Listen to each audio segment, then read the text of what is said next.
Hello and good morning, and welcome to this last class of the Economy Foundation course. Not the last class, actually, it's the last class of the first phase. Very good morning to all of you. Very good morning to all of you. Chat, as usual, is always fun. कौन से teacher best हैं, क्या है? You should not get into these discussions. Honestly, you should not get into these discussions. यार, चलो इस बारे में थोड़ा प्रवचन देते हैं. पहले एक बात आपको बताता हूँ. सुबह I generally wake up around 7 a.m. ठीक है.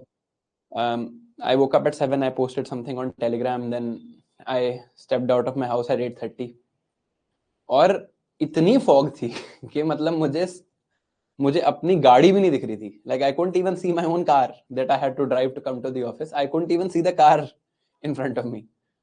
So that's why I came slightly late. It was almost dangerous. खतरों के खिलाड़ी बनने का शौक नहीं है मुझे. देखो यार, ये जो डिस्कशंस होती है ना, ये जो डिस्कशंस होती हैं of which teacher is best etcetera, you should not do these discussions. I'll tell you why. There is no end to it. And आप किसी से भी पढ़ लो, किसी से भी, मतलब even if UPSC chairman sir himself comes and teaches you, right? उनसे ऊपर तो कोई नहीं है.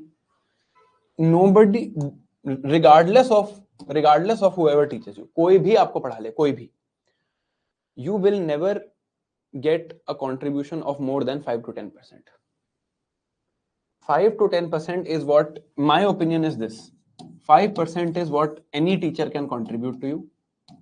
80% is what your effort is. ये आपका effort है. This is your effort. And rest 15% is luck.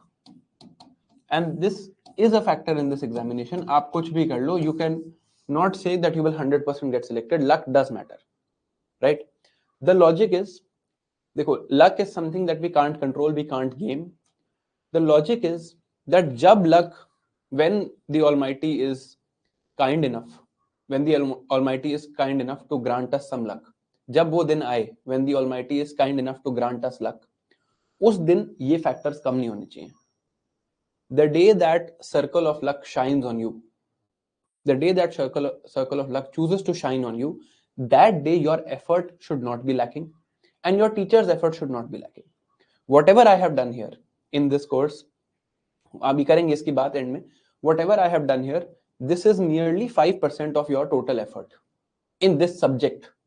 It is 5% of your effort in this subject, right? बाकी एफर्ट आपका ही है. My complete endeavor is always कि आपका ये जो एफर्ट है मैं इसको कम कर दूं. How do I decide whether I should teach this topic or not and in what detail I should teach this topic, right? जितना, अगर आप मेरे से बहुत टाइम से बात कर रहे हो, I'm sure आप में से कई लोग आप मुझे जान गए हो, right? You also know how I think. Other than how I teach, you also understand how I think. आपको दिख ही गया होगा in my decision making. The thing is, my decision making on whether I should teach you something or not is only decided on कि अगर मैं आपको ये चीज, let's say I am able to teach you, let's say monetary policy, I am able to teach you in 3 hours, let's say.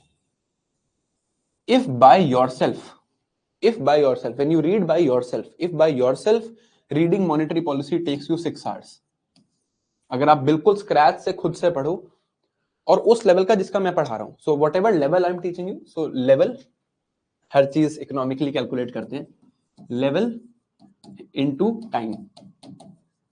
So let's say I am teaching at a level, let's arbitrarily assign it a number of 8 and I say time into 3. 8 into 3, right? Actually you can't multiply because level has to be high. So at level 8, let's say at level 8 the time it takes me to teach you is 3 hours. If at level 8, if at this level, when you read by yourself, if it will take you 6 hours, अगर आप बिल्कुल मेरी कोई intervention नहीं होती, there is no intervention, and you read by yourself, it takes 6 hours, only then teaching you this topic is worth it.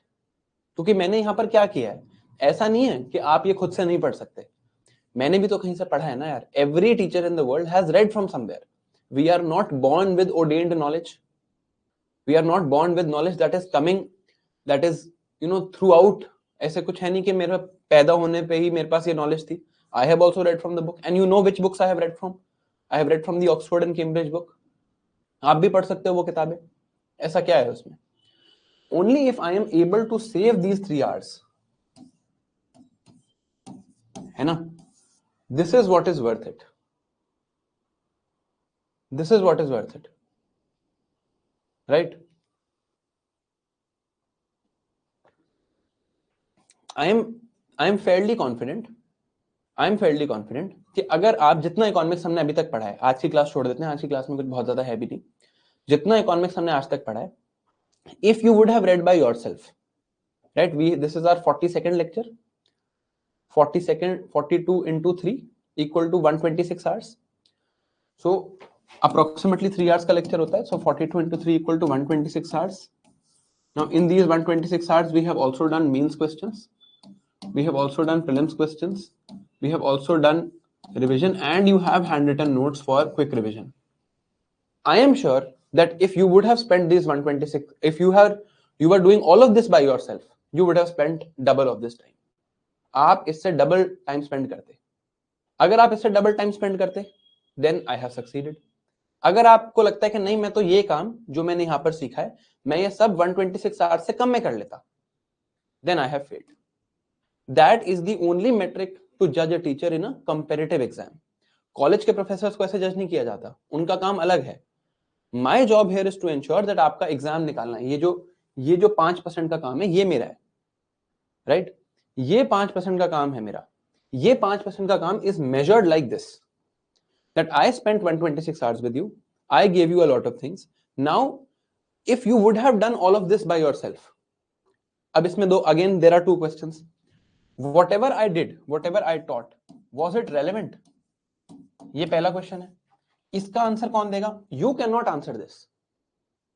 You cannot answer this. Who will answer this? Previous year questions will answer this.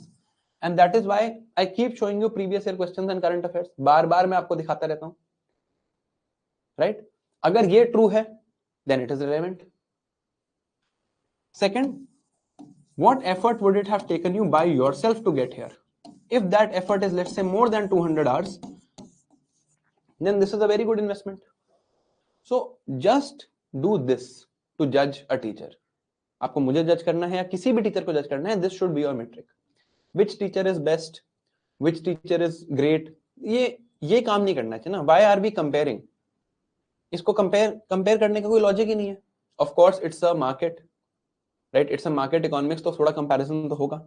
But this should be the criteria of comparison. This should be the criteria of comparison. 1 is relevance, 2 is time, and third factor is retentivity. Because I can significantly reduce this time. From 126 hours, I can reduce this to 50 hours. अगर मुझे आपको सिर्फ रटवाना हो कि ये याद कर लो, ये मेमोरी टेक्निक है, ये याद कर लो, ये मेमोरी टेक्निक है, ये याद कर लो, ये मेमोरी टेक्निक है. अगर मुझे रटवाना हो, I can reduce these hours significantly. You would agree that in these 126 hours, at least 25 hours have been spent re-explaining things. एक बार explain किया, डिटेल में समझ नहीं आया तो दोबारा explain किया, ताकि जब तक आपको समझ ना आए मैं explain करता रहूं. Right? You would agree to this. So these 3 factors are there. Your retention, how much you have understood, is it relevant towards PYQs, and effort that it would have taken you. These are how you judge. मैं तो आज भी आपको कह रहा हूं, course is not complete, because हमें अभी इकोनॉमिक सर्वे बजट पढ़ना है. मेरे को अभी आपको सेक्टर्स ऑफ इकोनॉमी पढ़ाना है, वो मैं आपको इकोनॉमिक सर्वे बजट के साथ पढ़ाऊंगा. मैं तो आज भी कह रहा हूं it's not complete,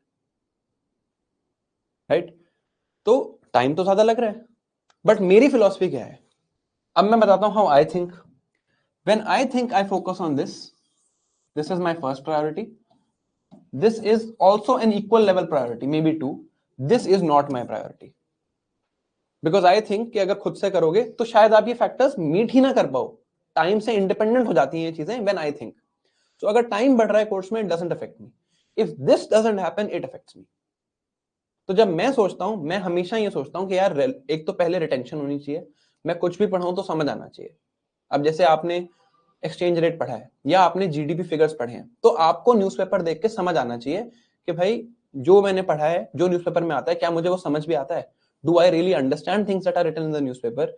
are things retained and retained over a long time, not retained immediately, retained over a long time.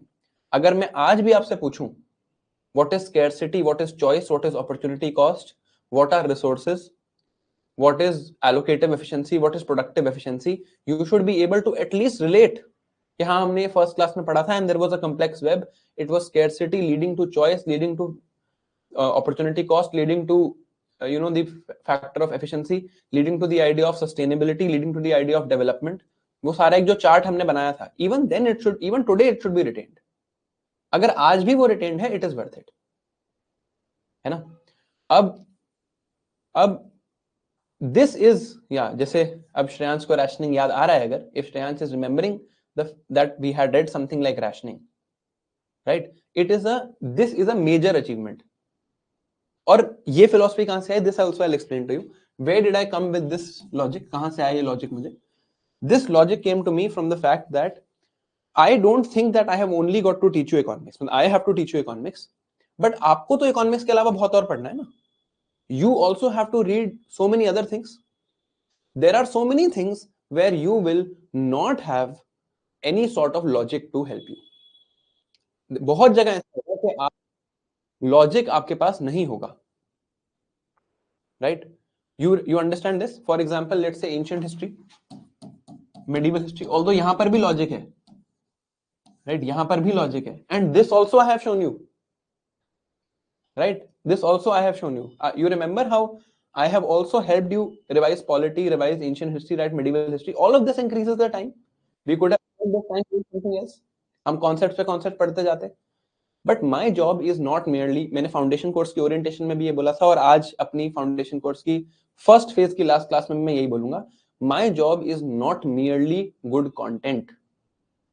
My job is also to teach you how to read and how to understand. इसमें फिर भी बहुत चीजें बचेंगी जहां आपके पास logic नहीं होगा. There will be a lot of things in environment, for example, where there will be no logic, right? Where there will be no logic. तो अब आपके पास अगर बहुत सारी ऐसे रटने वाली चीजें हैं, if you have so many things to mug up, right? At least wherever there is a logic available, जहां logic available है, वहां तो we should go with logic, ताकि वो तो ना रटना पड़े. Your brain capacity to memorize is limited. Everyone's brain capacity to memorize is limited. You cannot remember more than certain facts. Right? For example, my college professor of surgery, Dr. Pavninder Lal, he's one of India's best surgeons. He used to say that you can only remember 2000 facts. Right? You can only remember 2000 facts. Now, if there are so many facts to remember here, ancient history, medieval history, let's say in environment, there will be so many. In geography, especially in human geography, there are so many. Modern history, there will be so many. Right? Even polity, maybe there are some things that we just have to remember. बहुत चीजों का logic है, बहुत चीजें we just have to remember. If there are already, I believe here there are more than 2000 facts. तो जब हम economy या साइंस एंड टेक जैसे सब्जेक्ट्स में आए, that is why I teach science and tech in a lot of detail, because वहां at least मुझे याद ना करना पड़े. I should not be remembering, right? अब अगर मैं आपको, it has been 1 month, it has been 2 months actually since we started here. अब अगर मैं आपको ये ग्राफ बना दूं, क्या आपको याद आ रहा है? Do you remember what this is? अगर मैं इसको यहां से यहां ले जाऊं,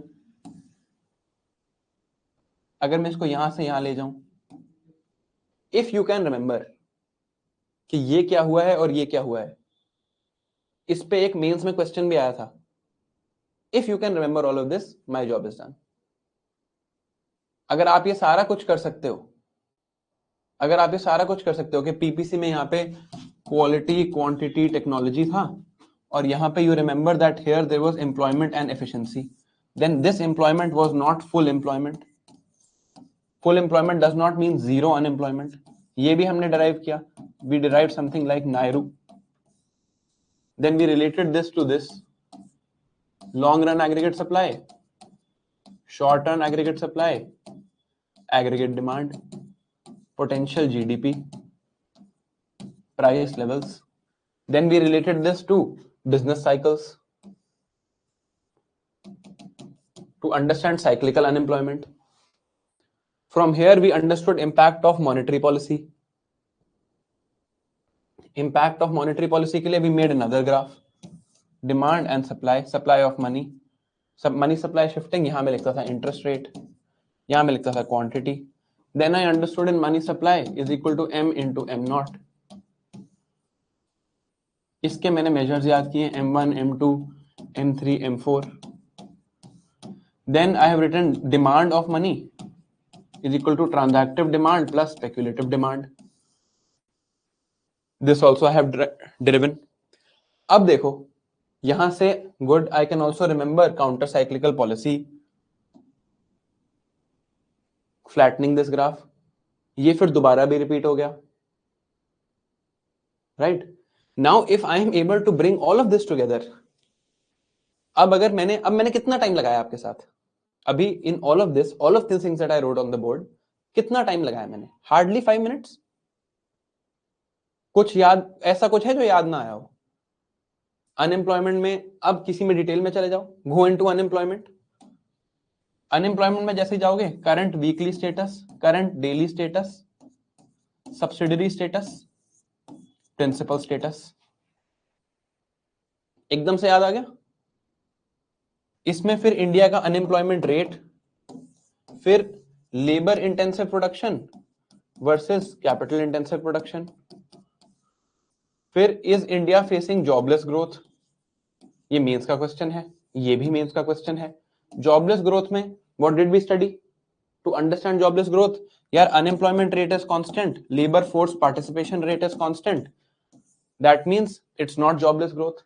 there is a problem of employability and voluntary unemployment. Vivek Debroy sir का आर्टिकल कि प्रॉब्लम जो है वो एक्चुअली एम्प्लॉयबिलिटी की है और वॉलंटरी अनएम्प्लॉयमेंट की है. It is not a problem of employment. India does not have a jobs crisis. इससे हमने रिलेट कर लिया था इस साल की बजट की स्कीम को. क्या स्कीम है भाई इस साल की बजट की? अब इंटर्नशिप्स दो, इंटर्नशिप्स दो. When you give internships you will increase employability, है ना. प्रॉब्लम ऑफ स्किल मिसमैच, फिर वहां से नेशनल करियर सर्विस. अब अगर ये सारी चीजें आप इस लेवल पे रिटेन कर सकते हो, of course you will not remember everything. ऐसा नहीं है कि आपको सब कुछ 1 मिनट में याद आ जाएगा, but broadly if you can retain, I think this is much better return on investment than it would have been अगर मैं आपको रटवा देता. आई एम श्योर कि अगर मैं आपको रटवा देता तो आपको ऐसे याद नहीं होता. एंड बिलीव यू मी, यहां पर क्या है, this is not a perfect market. You don't have complete information. I have the complete information.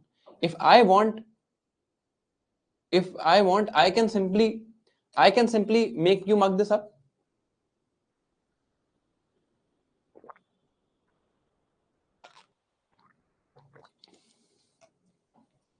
मैं तो चाहूं आपको कितना ही मग अप करा लूं,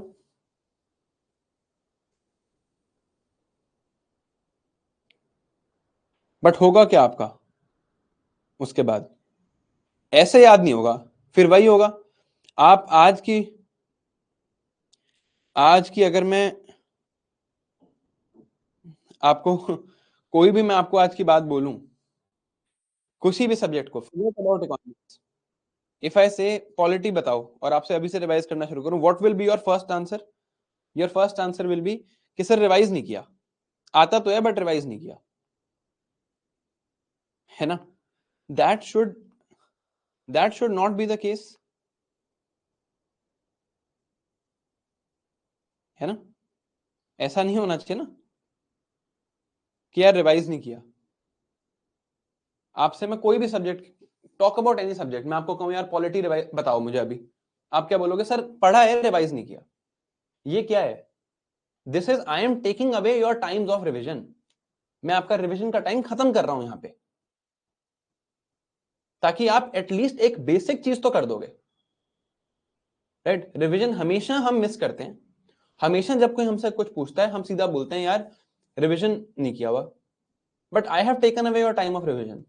अभी मैं आपसे पूछूं how is poverty measured in India, what is Lorenz curve and Gini coefficient, आप बता दोगे. आई एम अज्यूमिंग आप बता दोगे क्योंकि हमने एक एक पॉइंट को समझा है. It's not like we have just studied broadly. If we have read like this, we have understood every single point. when we were understanding the Lorentz curve and Gini coefficient, we actually made this graph, line of perfect equality, Lorentz curve, and this area being represented as Gini coefficient. अब आपको याद नहीं करना पड़ेगा कि Gini coefficient अगर 0 है तो बेटर है, 1 है तो perfect inequality है, नहीं तो आप रटते, otherwise you would have mucked up. Now when I'm asking you about poverty, you should directly say poverty based on consumption expenditure firstly, based on mixed modified recall period, based on Tendulkar poverty line, right? Data from household consumption expenditure survey. अभी अगर मैं board पे यहां पे एक और चीज लिख दूं, ऑलमोस्ट पूरा कोर्स ही रिवाइज हो जाएगा ऐसे तो. Let's say I write one more thing. Personal income is equal to NNP at factor cost minus corporate tax minus undistributed profit minus net interest payment from households plus transfers. Is this something you'll have to mug up? ये आपको याद करना पड़ेगा क्या?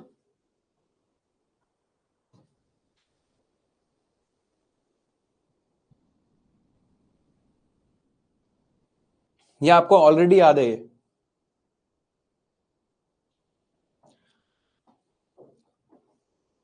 This is my achievement. If this is something जो आपको एकदम से याद है और आपको रटना नहीं पड़ रहा, then this is my achievement. Right? अगर आपको याद है absolute poverty, relative poverty, head count ratio, then I have succeeded. What is multi-dimensional poverty? है ना? This is what I have actually done. मैंने सिर्फ इतना ही किया है. And all of this is still merely 5%. ये सब मिला के इतना ही है. This is all it is. बाकी 80% अभी भी आपको ही करना है. बाकी 80% अभी भी आपको करना है ना? ठीक है.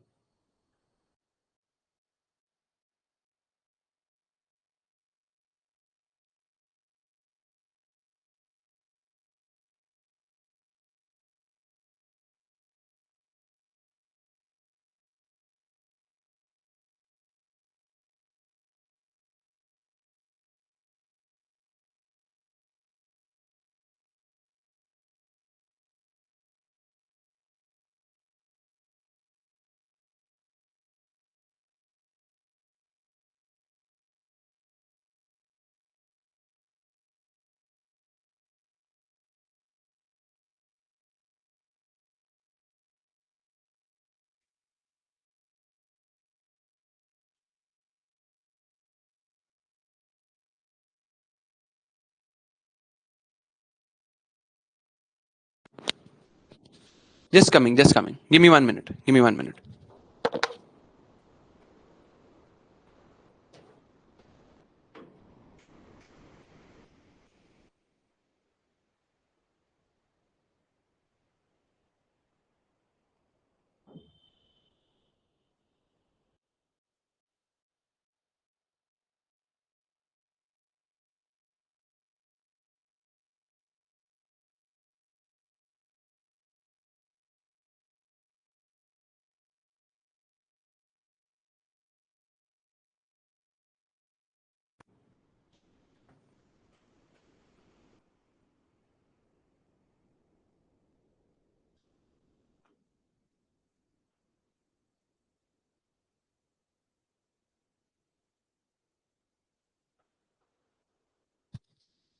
हेलो, आ रही है आवाज? बहुत मजे लेते हैं यार तुम लोग. आ रही है आवाज? ठीक है. अब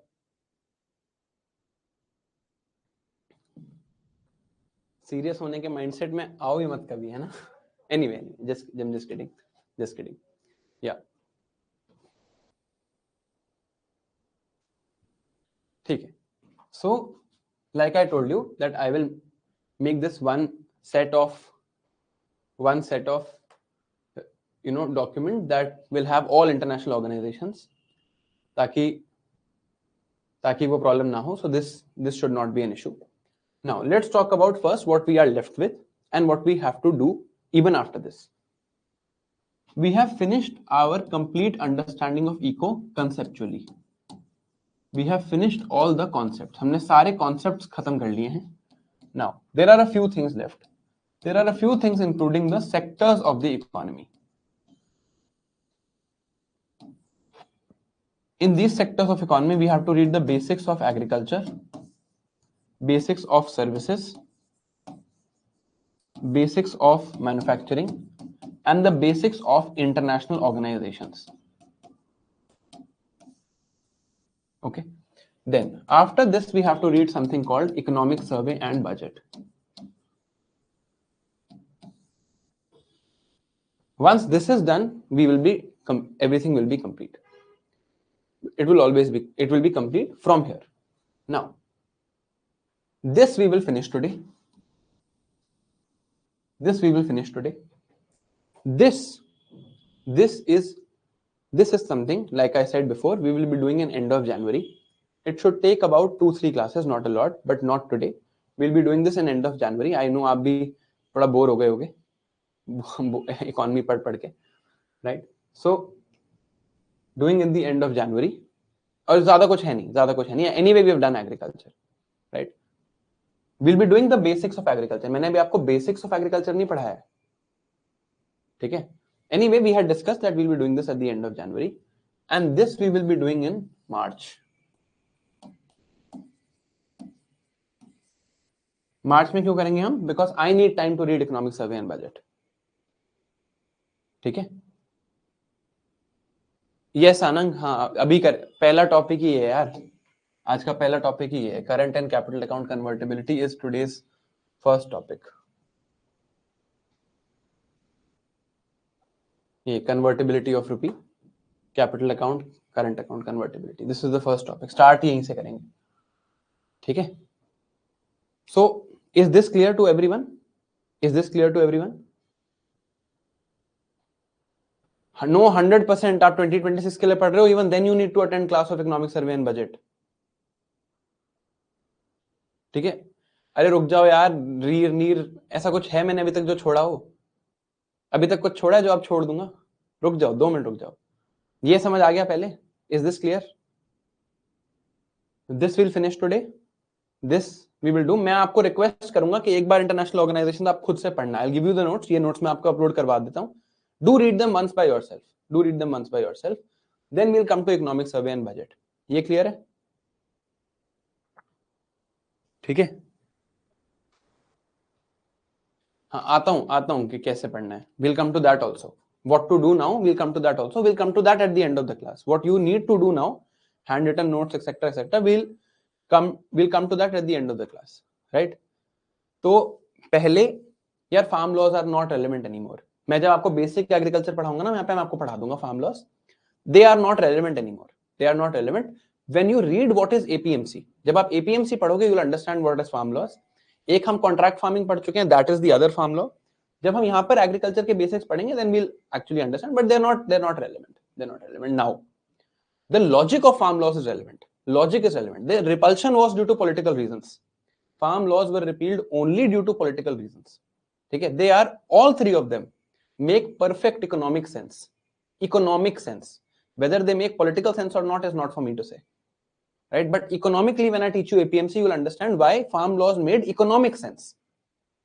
Now, there are a lot of other forces involved. How they were passed with voice vote, etc., etc. What is the political lobbying? उसमें हम नहीं जाएंगे.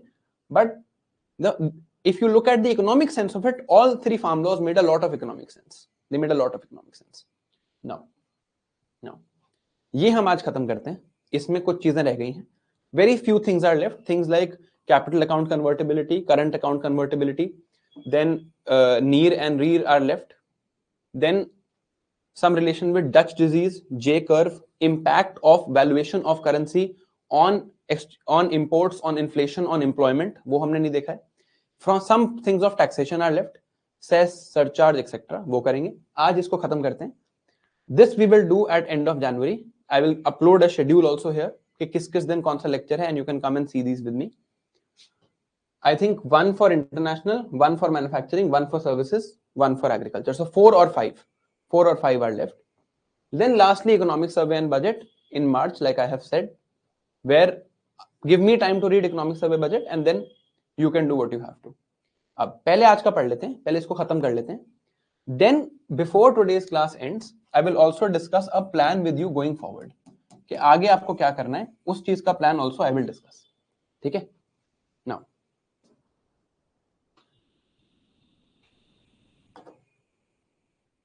ठीक है, अब चैट में प्राइवेट कर रहा हूं. Now I am making the chat private. अब हम पढ़ते हैं. चलो, we were reading this yesterday. We started with exchange rates and international economics. Actually, just give me 1 minute. I'm coming in 1 minute.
Yeah. So we were reading this. Now here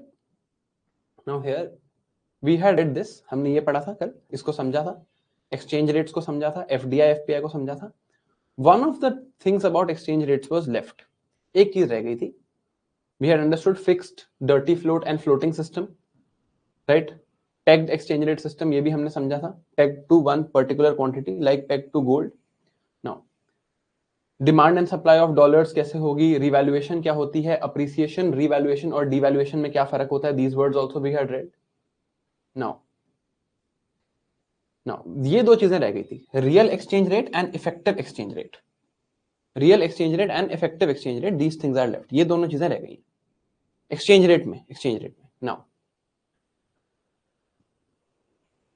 exchange rate can also be जैसे हम GDP calculate करते थे. Remember our GDP calculation, the way we calculated GDP, we used to calculate nominal GDP and we used to calculate real GDP,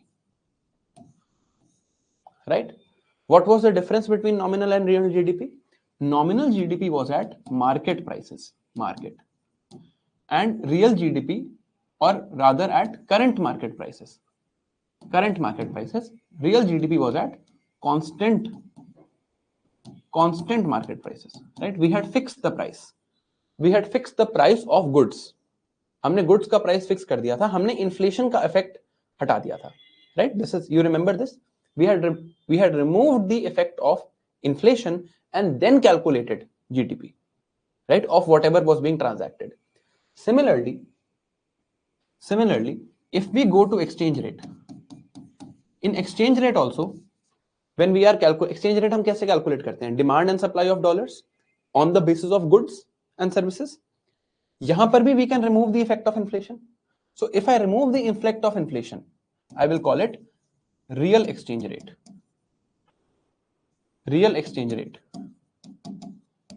I will remove the effect of inflation. मैंने inflation का effect हटा दिया. If I calculate exchange rate with inflation accounted for, I call it nominal exchange rate. ना अब समझना आसान है. Real exchange rate simply means I have removed the effect of inflation. Formula पे हम नहीं जाएंगे, formula is although if you see the formula you will understand, but it's not required. Real exchange rate simply means remove the effect of inflation. Nominal exchange rate keep the effect of inflation. Now ये तो है real और nominal. अब आते हैं what is the meaning of effective exchange rate. Effective exchange rate, इसको समझते हैं. देखो, we do not transact only with dollars. ऐसा तो नहीं है कि India only transacts with USA. We transact with a lot of countries. We transact with a lot of countries. We are transacting with Japan, UAE, Switzerland, etc., etc. There are so many countries in the world that we are transacting with. Why are we only calculating rupees value with dollar? हम इसी को क्यों exchange rate माने? USA is a major trade partner of India, but it is not the only trade partner of India. इसको क्यों मानते हैं ये भी मैं आपको बताऊंगा. Why all exchange rates are calculated in terms of dollars? This also we'll see in something called currency swap agreement. इसके बाद आएगा वो topic. Right? But ideally, if I look at it effectively, I am not only trading with USA, right? I am trading with China, with Russia, with various countries in the world, right? So when I measure my exchange rate, what I should do is, I should see the value of rupee with regards to various currencies. दुनिया की सारी currencies से मुझे value देखनी चाहिए, right? Not only with dollar. I should not only see how much that $1 is equal to 86 rupees. I should also compare with euro. I should also compare with renminbi, which is Chinese currency. I should also compete with yen. ऐसे करके I should also compete with dirhams, which is currency of UAE. मुझे ये सारी currencies देखनी चाहिए. Not only dollar. Dollar should be a component. It should not be the only component. So अब मैं क्या करूं? What I should do now is, what I should do now is I should make an index. Indexation याद है? I should make an index. Right? When I make this index, अरे रुक जाओ तन्मय, Swift dollar ये वो, अभी रुक जाओ, वो उसका रीजन अलग है, ये अलग चीज है, रुक जाओ 2 मिनट, मैं कुछ बता रहा हूं, सुन लो. I should make an index and I should compare the value of rupee to this index. This index should contain value of various currencies.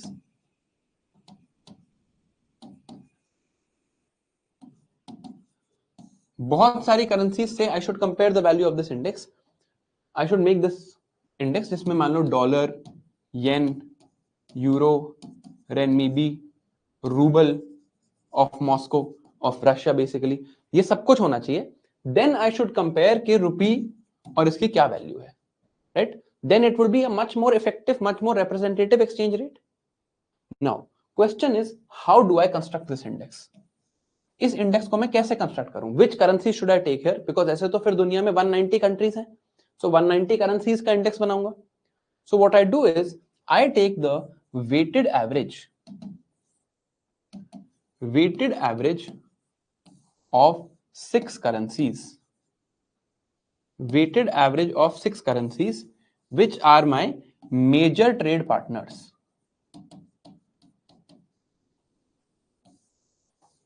The top 6 currencies who are my major trade partners. So let's say that India's trade is happening like this. 15% of India's trade happens with USA. 20% of India's trade happens with China. 10% happens with UAE. 5% happens with Japan. ऐसे करके I will take the top 6. These are the currencies I will take and I will assign weights to them. So whatever is the value of this, जो मुझे यहाँ पे effective exchange rate का index चाहिए, उसकी मैं value कैसे बनाऊंगा? 15 into dollar divide by 100 plus 20 into renminbi divide by 100 plus 10 into dirham divide by 100. Let's say 40 into euro divide by 100. ऐसे करके I will make an index and from this I will now check my exchange rate. This is effective exchange rate. Now it is more effectively reflecting my trade position in the world. मैं exchange rate क्यों देख रहा हूं? I want to see my trade position. How will I trade? Right? It is all about money entering and leaving the economy. Now this I will construct like this, मैं ऐसा बनाऊंगा, and from this index I will now compare, from this index I will now compare what is the value of rupee. समझ आया meaning of effective exchange rate? Effective exchange rate clear? Yes, trade partners will change over time. So I will broadly change. So exchange rate also will change over time. I will broadly keep valuing this index. At time to time, I will keep valuing this index again. But is the concept clear कि यहाँ पर हम कर क्या रहे हैं? है ना? अब आते हैं actual terms पे जो हमें books में दिखती हैं. There are two terms, NIR and REER. अब आप ही बता दोगे. I don't have to explain. NIR stands for nominal effective exchange rate. Nominal effective exchange rate. Nominal effective exchange rate. REER stands for real effective exchange rate.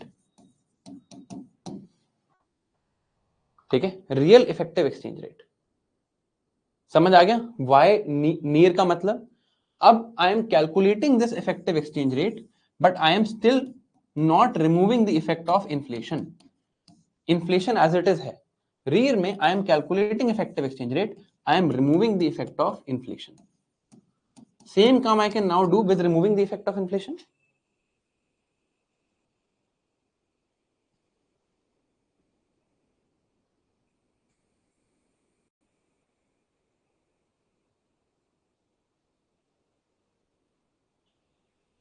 समझ आ गया? It is basis of effect of inflation removed or counted. समझ आ गया? Now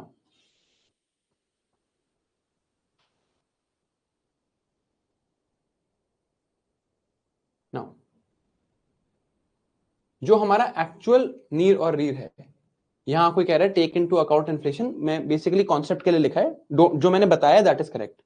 ठीक है, real nominal नाम भी आपको क्लियर होगा. अब what we do is we compare our domestic currency to a basket of currencies as per their trade weightage. So हम मानते हैं that the rest of the world is one country. we don't compare only to dollar, we assume that the rest of the world is one country. पूरी country, पूरी दुनिया एक country है और India एक कंट्री है. तो हम अब पूरी सॉरी हम अब पूरी दुनिया की करेंसी से अपनी करेंसी कंपेयर कर रहे हैं. पूरी दुनिया की करेंसी की बास्केट में कैसे कंपेयर करूं? I will make a basket of currencies as per the trade weightage of India. जो इंडिया की ट्रेड वेटेड है उस बेसिस पे मैं एक बास्केट कंस्ट्रक्ट करूंगा. If the rest of the world was one country, this would be their currency. With them I will now compare my domestic currency. अब इसको भी I can do as nominal or real, taking into account inflation or removing the effect of inflation. Right? RBI publishes both these data, NIR and REER. They publish 6 currency NIR, मतलब world की 6 countries से compare करके, 36 currency NIR, 36 countries से compare करके. समझ आया? Now you understood meaning of NIR and REER. संकेत, inflation जो इंडिया में हो रही है उसका भी इफेक्ट हटा देंगे और जो दूसरी कंट्री में हो रही है उसका भी इफेक्ट हटा देंगे. क्लियर? अब समझ आया नीर और नीर? तो आरबीआई 6 कंट्रीज से कंपेयर करके भी एक नीर और रीर बनाता है, एक 36 कंट्रीज से कंपेयर करके भी नीर और रीर बनाता है. Now this we had understood yesterday, exchange rate में changes etc. Now let's now understand convertibility of rupee. Capital convertibility और करंट अकाउंट कन्वर्टिबिलिटी, ये सब क्या है, इसमें I tell you an interesting story. Now convertibility का मीनिंग क्या है? What is the meaning of the word convertibility? Convertibility means how easily can rupee be converted to other currencies. Rupees को कितना easily I can convert into this, how easily can rupees be converted to other currencies. Rupees को मैं कितना easily other currency में convert कर सकता हूं. Easily का क्या मतलब है यहाँ पे? Is it allowed or not? Is it allowed or not? देखो, before 1991 economic reforms, before our economic reforms in 1991, What did we do? We did not allow imports. India में हम imports allow नहीं करते थे. When we were not allowing imports to India, what was happening? Before 1991, we were not allowing imports, so we were not having current account convertibility. ये करते भी थे तो बहुत कम. तो current account में import of goods and services come into current account. Current account convertibility was low. We had not opened up India's economy. Current account convertibility was low or partial. There were restrictions. You must have read this. License, quota, permit, Raj. Smuggling हो रही है. We are not allowing imports. Imports कहाँ आते हैं? Imports come into current account. So I am not allowing people to import properly. I am restricting their ability to import. You know, after 1991, we had liberalization, privatization, globalization reforms, and we said that we will open up our economy. Today, we actually allow imports and exports. India is now no longer a closed economy. We allow imports and exports. Now we have something called as full convertibility. Full convertibility of rupee in current account. क्या मतलब है इसका? आपको example से समझाता हूं. Before 1991, if you said that I want to import goods worth rupees $1 billion, I want to import goods worth rupees $1 billion, government would say no, because there were certain quotas. You could only import as much quota was allocated to you. इससे ज्यादा आप import नहीं कर सकते थे. Today, if you say I want to import goods of $1 billion, तो आप करो. India's import is much more than $1 billion. Right? Today you can convert. आज आप convert कर सकते हो. So in current account now we have full convertibility. It is allowed. Economy has opened. Earlier there was restriction. What was the restriction? Let's say you can import only up to, let's say you were saying I want to import goods of 1,000 crores. Government would say no. Your quota of import is only 200 crores. So this year you will only be allowed to import 200 crores worth goods. इसके ज़्यादा अगर आपको import करना है, you wait for next year. We do not have full convertibility as far as current account is concerned. There is a restriction. There is a quota. Beyond this quota, you cannot import. Now what do we say? Now we say that there is full convertibility of rupee. Full convertibility of rupee, what does this mean? That even if you want to import 1,000 crore worth goods, government will say fine, import. You don't even have to take our permission. You want to import, आप पे कर रहे हो, आप कर दो. आपके पास है 1,000 करोड़, आप कर लो 1,000 करोड़ का import. Is current account convertibility clear? And why am I saying current account here? Because this is import of goods and services. This is import of goods and services. Both of these fall into current account. This is current account convertibility of rupee. So full convertibility is there in rupee as far as current account is concerned.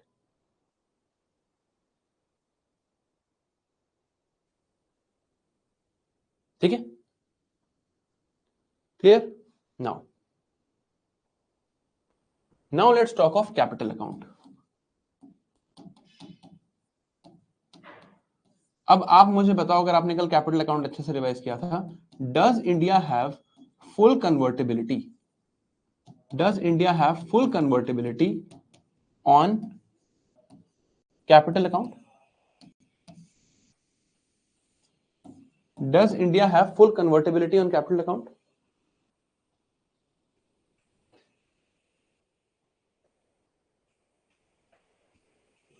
क्या हम कहते हैं कि आपको capital account में जितना भी पैसा लाना है, in capital account however much money you want to get, you can get.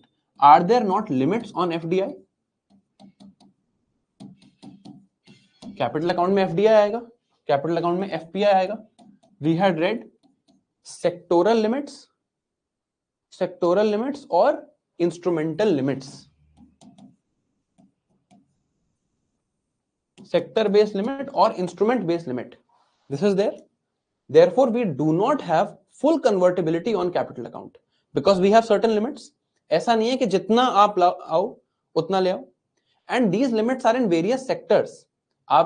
Some sector might have 100% also, but capital account will count all sectors. सारे sectors count करेंगे हम. ऐसा तो नहीं है कि सारे सेक्टर्स में हर जगह whatever you want you can get money as capital account, right? तो there is not full convertibility of capital account. Capital account convertibility in India is not 100%. Current account convertibility is 100%. Right? अगर कोई FII आके हमारे government bonds खरीदना चाहता है तो there is a limit. He can convert his money if an FII wants to come. If an FII wants to come, FII will convert his money from dollars to rupees, then invest this rupees. Right? But कितना उसको allowed है? How easily can these be converted? Is there any limit on this conversion? Of course there is a limit. These are the FDI, FPI limits that we have. Right? Similarly, borrowings भी यहाँ पे आएगा. Borrowing limits are also there. So as far as capital account convertibility is there, we do not have full capital account convertibility. अरे 10% is not the limit. फिर बोलूंगा मैं, कल का लेक्चर दोबारा देखो. 10% is not limit. 10% is to differentiate whether you are doing FDI or FPI. Limit is sectoral limit. जैसे banking sector में the limit is 49% automatic, 74% using approval. ये है limit. 10% is to differentiate whether you are FDI, FPI. 10% is not the limit. ये बात पता है ना? 10% is a differentiating criteria. 10% limit नहीं है.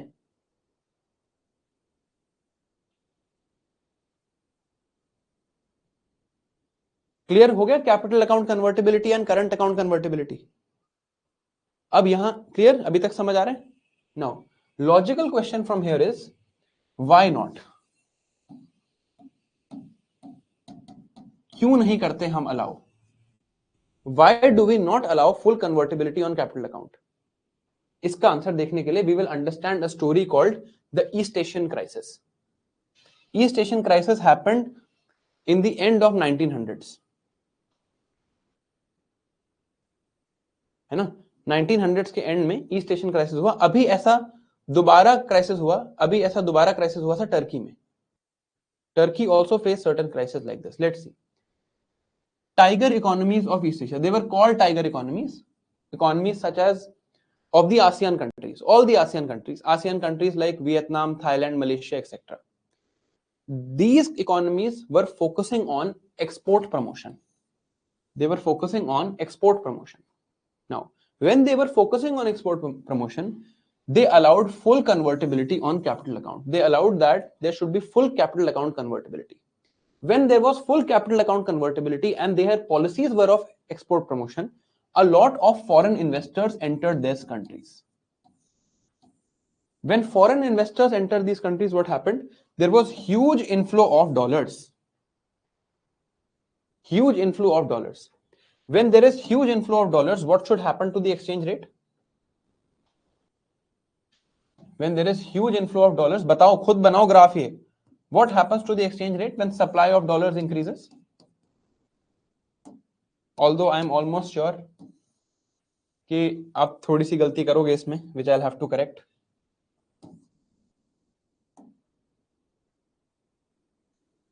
Supply increases.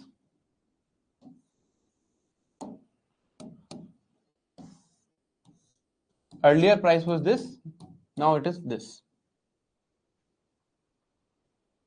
This is price of dollar. ये इससे exchange rate मत कर देना. Exchange rate will not reduce. Exchange rate has not reduced. ध्यान से यहां पे क्या लिखेंगे हम? Price of dollar in East Asian currency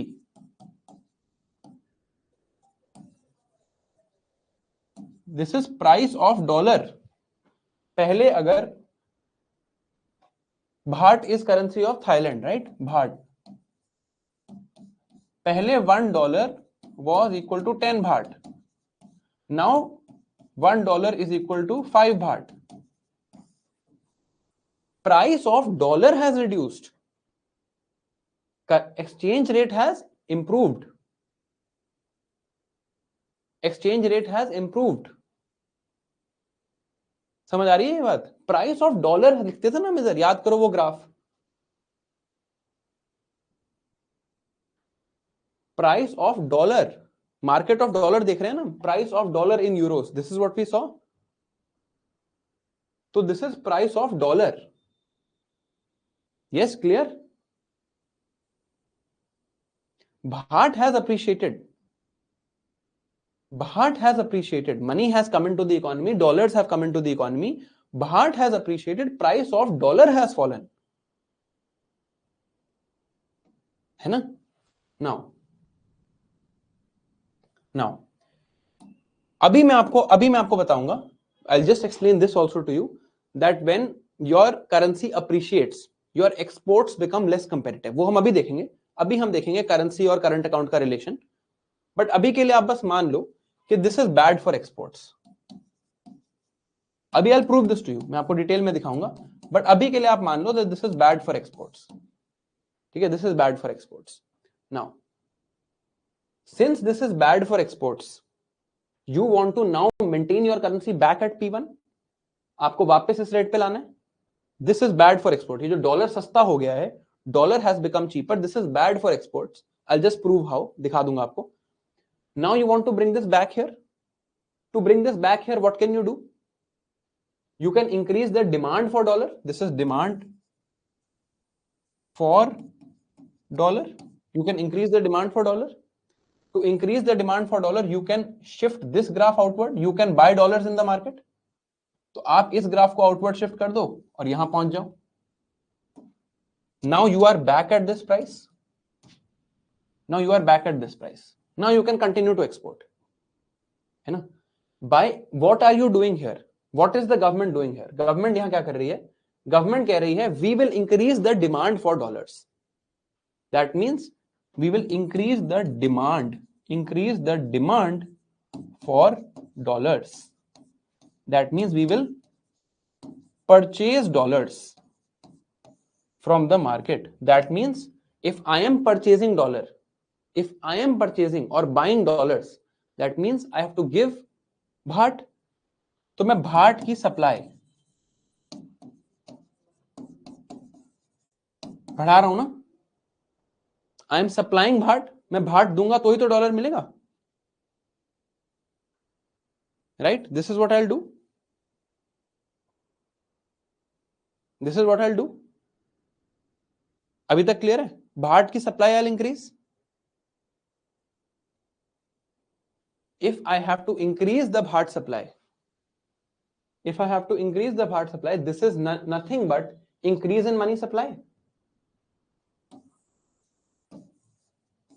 ये increase in money supply तो है. मेरी इकोनॉमी में मनी सप्लाई बढ़ गई. Increase in money supply will mean that my growth will be higher, but my inflation will also be higher. अब मैं inflation भी होगी यहां पे.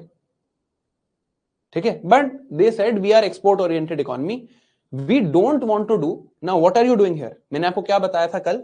Remember Mundell Fleming ट्रिलेमा.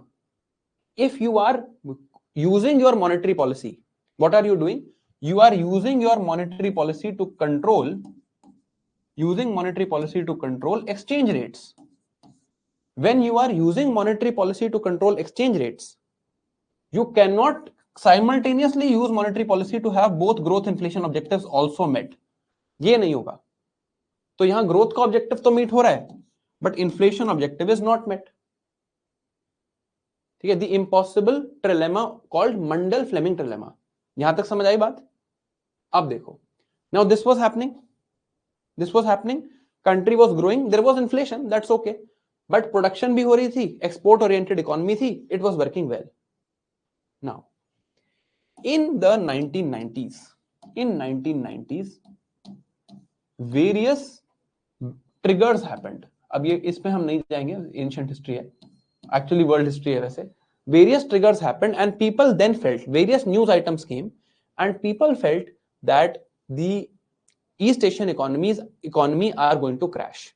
This sentiment in the market was that East Asian economies might crash.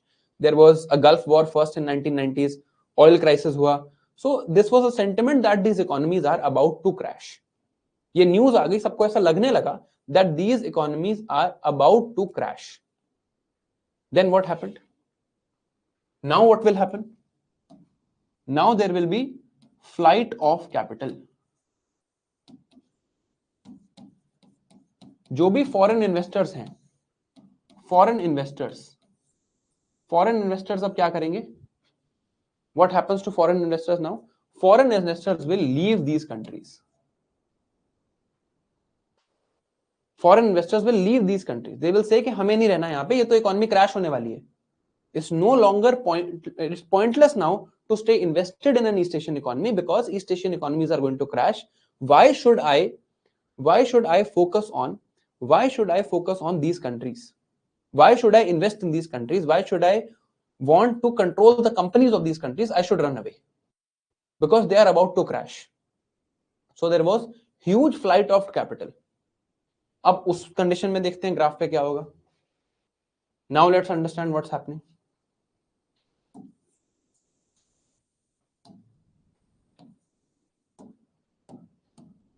This was demand for dollars. This is supply of dollars. This is price of dollar. Now suddenly foreign investors say, I want to leave. मेरे को इस country में नहीं रहना. I want to leave this country. I don't want my dollars stuck here. I will take my dollars out. So supply of dollars now falls.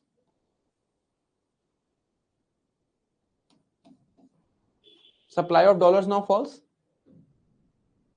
So what happens to price of dollar? Price of dollar increases. So I can say that now $1 is equal to, let's say, 12 baht. यहां तक बात पहुंच गई है. यहां तक अभी तक clear? Clear till now what is happening? Clear what is happening now?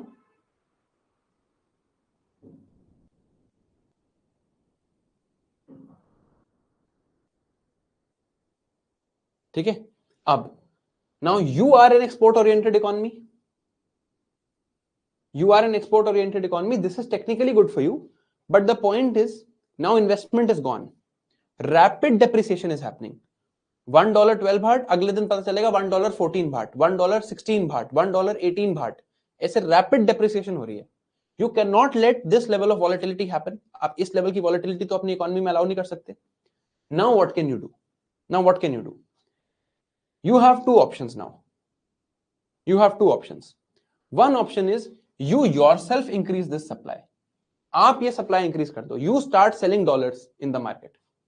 So this is first option. Option 1, start selling dollars in the market. आपके पास कितने डॉलर्स हैं? आपके पास उतने ही डॉलर्स हैं जितने आपके फॉरेन एक्सचेंज रिजर्व्स में हैं. You don't have an unlimited supply.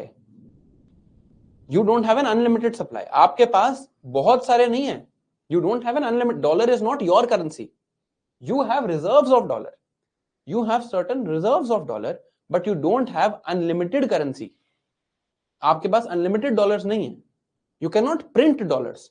So this is limited. There is a limit to how much you can supply here. इसकी कोई ना कोई तो limit है. There is some limit to this, right? What is the other option? मान लो limit से आप यहीं तक पहुंच पाए,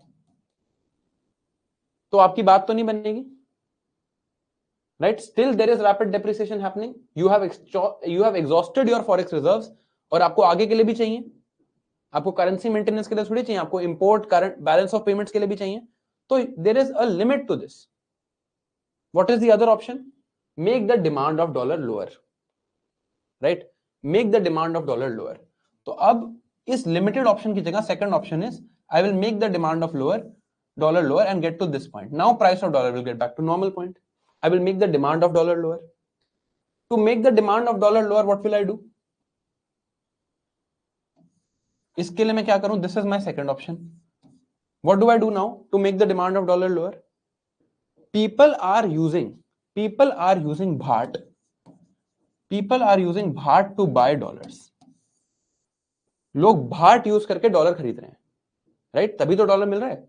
डॉलर खरीदने के लिए भाट चाहिए. I should reduce the supply of baht. Baht supply I can control because baht is my currency. Baht is not dollar currency. I can reduce the supply of baht. People are using baht to buy dollars. मैं बाहट ही कम कर देता हूं जो लोगों के हाथ में है. They will not be able to buy dollars. I will reduce the supply of baht. I will reduce the supply of baht. This is my second option. You know, this is my second option. I will reduce the supply of baht. That means I have decreased my money supply. The moment I decrease my money supply, what happens to my growth?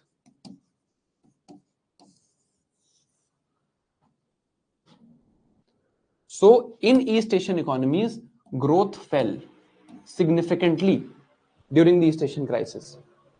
Huge fall of growth happened. This was the East Asian crisis. This was the East Asian crisis. Fall in growth. Significant fall in growth. Significant fall in growth in East Asian economies. This was the East Asian crisis. अब ये crisis आया क्यों? Let's understand why this crisis came. This crisis came largely because of two reasons. The first reason here was that there was full capital account convertibility. But there was also a second reason, these triggers that led to a low sentiment about the economy. Capital account convertibility अकेले से नहीं आया ये. This was also those triggers that led to this feeling in people that these economies are going to crash. कुछ news I, let's say some news came, and from this news, people got this feeling that economy is going to crash, and then they pulled out. यही हुआ ना? This was the second condition. Now, can you control this? Can you control this? No. News तो कैसे भी आएगी. कोई journalist लिख दे न्यूज़पेपर में that रशिया यूक्रेन वॉर की वजह से Indian economy is going to crash. Can you control this? No. You can control this. This you can control. So if you want to allow full capital account convertibility, you should be in control of this factor. आप इस factor के control में होने चाहिए. Only then full capital account convertibility is good. Full capital account convertibility के फायदे हैं. We will get foreign investors. Economy will grow. Lot of money will come into the economy. Lot of money will come into the economy.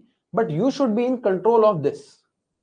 That despite negative news coming about your country, people should not feel that your economy will crash. Right? तभी आपको full capital account convertibility करनी चाहिए. इसके फायदे तो हैं. It has huge advantages. Foreign investors will come. You can become an export-oriented economy. You can grow. The foreign investors will, with FDI, also bring their expertise, new technology, etc., etc. यहां पर क्या है? You have to control this feeling. इसी के लिए, learning from this, the question was, should we open our capital account or should we allow full capital account convertibility? इस question को answer करने के लिए SS Tarapore committee was made. SS Tarapore committee said, you open capital account, you open up your capital account, fully open up, अभी भी काफी open है, fully allow capital account convertibility when your economy is stable, when you have controlled your current account deficit, when you improve your fiscal deficit, and you have strong fundamental economic indicators. What are fundamental economic indicators? Unemployment, GDP growth, poverty rate, inequality rate. When you have strong fundamentals, right? Only when you have these four conditions met, then you should open up capital account. So full capital account convertibility is not there in India so far. It is not there in India because of the lessons learned from East Asian crisis, and we should focus on these things first, then we should have full capital account convertibility. समझ आई बात? Is this clear?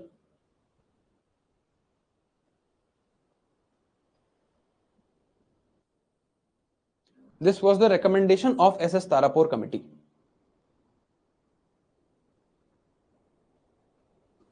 चल आगे देखते हैं। Now अब देखते हैं कि why everyone is trading in dollar. अब आपको दो चीजें मैं बताता हूं, two questions have been left unanswered. First question is why dollar? Second question is why appreciation of currency is bad for exports? ये बात मैंने आप बोली थी कि मैं आपको प्रूव करूंगा। मैं आपको बता रहा हूं, आपने जो ये चीज, चलो एक बार ये बताओ मुझे, how many of you have read this relation before that when currency depreciates exports become better? तो करेंसी डिप्रिशिएट करना इज अ गुड थिंग। आप में से कितनी लोगों ने ये चीज पहले पढ़ी है कि करेंसी डिप्रिशिएट करती है तो एक्सपोर्ट्स बढ़िया होते हैं? तो ना हमें करेंसी डिप्रिसिएशन में ना टेंशन नहीं लेनी चाहिए, right? Even finance minister is saying this. So इस हिसाब से currency depreciation is a good thing. इस हिसाब से तो गुड थिंग, यस और no? This is a good thing ना?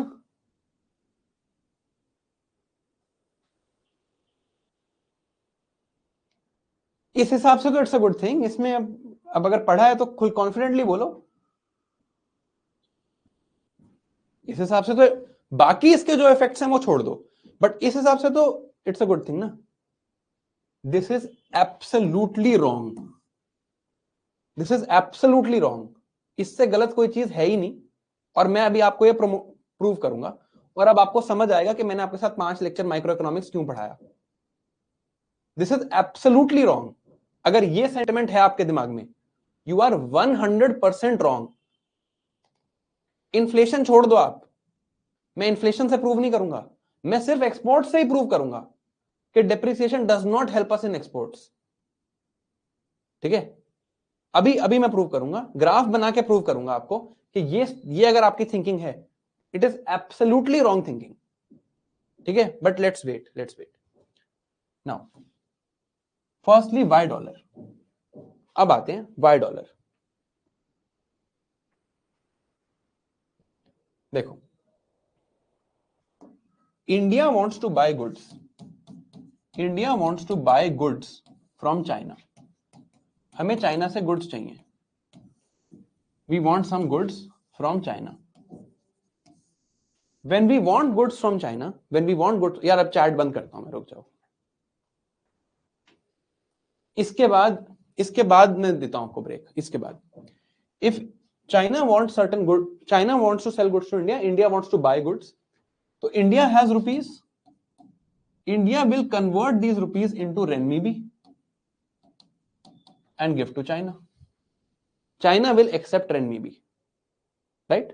अब China will also have to trade further. China, let's say, have to trade with UAE. When China wants to trade with UAE, China will have to convert renminbi to AED. UAE wants to trade with, let's say, Thailand. So AED now has to get converted to baht. Thailand wants to trade with Europe. So AED has to get converted, or baht has to get converted to euro. Who can do this conversion? Who has renminbi? Ultimately, who is the source of renminbi? Who can do this conversion? कौन दे सकता है ये? China का central bank, या let's say I will write Chinese RBI. Let's write Chinese RBI for simplicity. China का central bank के पास है ना, only they are the ones who have renminbi. So Chinese RBI will take rupees from India and give renminbi. Now Chinese RBI will have forex in rupees, है ना? अब China को AED से treat करना है, so UAE will have reserves in renminbi. China got reserves in rupees, UAE got reserves in renminbi, Thailand got reserves in AED, Europe got reserves in baht. Now Europe wants to trade with India. Now ideally Europe needs rupees. Let's say last trade हम यहां पे बनाते हैं कि India is selling goods. India is selling goods. India is selling goods here. है ना? तो अब यूरोप के पास अपने रिजर्व्स में भाट पड़े. What good are these baht now? These will only be good when trade with Thailand happens. So now every country will have to maintain various reserves. Some reserves in renminbi, some reserves in baht, some reserves in dirham, some reserves in euro, some in yen, some in pound. Now we will have various reserves. है ना? तो ये तो बहुत मुश्किल काम है. This is very difficult now. Problem समझ आ रही है? Are you understanding the problem statement? Every country has reserves in different currency now. And since you are trading with so many countries at once, you have to maintain differential reserves. So अब हमने क्या सोचा? Let's make one currency which everyone will keep their reserves in. Everyone will keep their reserves in that currency. अगर यहां पर एक ही currency होती, if there was one currency, everyone would keep their reserves in that currency. That currency or the global reserve currency is the US dollar. So India will convert rupees to dollar, give to China. China will accept dollars. For purposes of forex conversion, China will accept dollars. China will then take dollar and give to UAE. UAE will accept dollars for purposes of conversion. UAE will then give these dollars to Thailand. Thailand will accept dollars. Thailand will give these to Europe. Europe will accept dollars. Europe will give to India. India will accept dollars. Now everyone's reserve is in US dollar. Now everyone's reserve is in US dollar. So dollar becomes global reserve currency. Dollar becomes global reserve currency.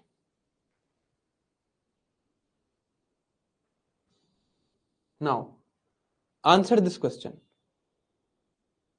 Why dollar? यही question लिखने वाला था मैं board पे. Why dollar? Technically you can select any kind. Technically, अरे रुक जाओ. Technically you can select any currency. From economic point of view, you can select any currency. But which currency will you select? Which currency will you select here? The currency where everyone is trading with? The currency which has a global hegemonic dominance? And the currency which is stable?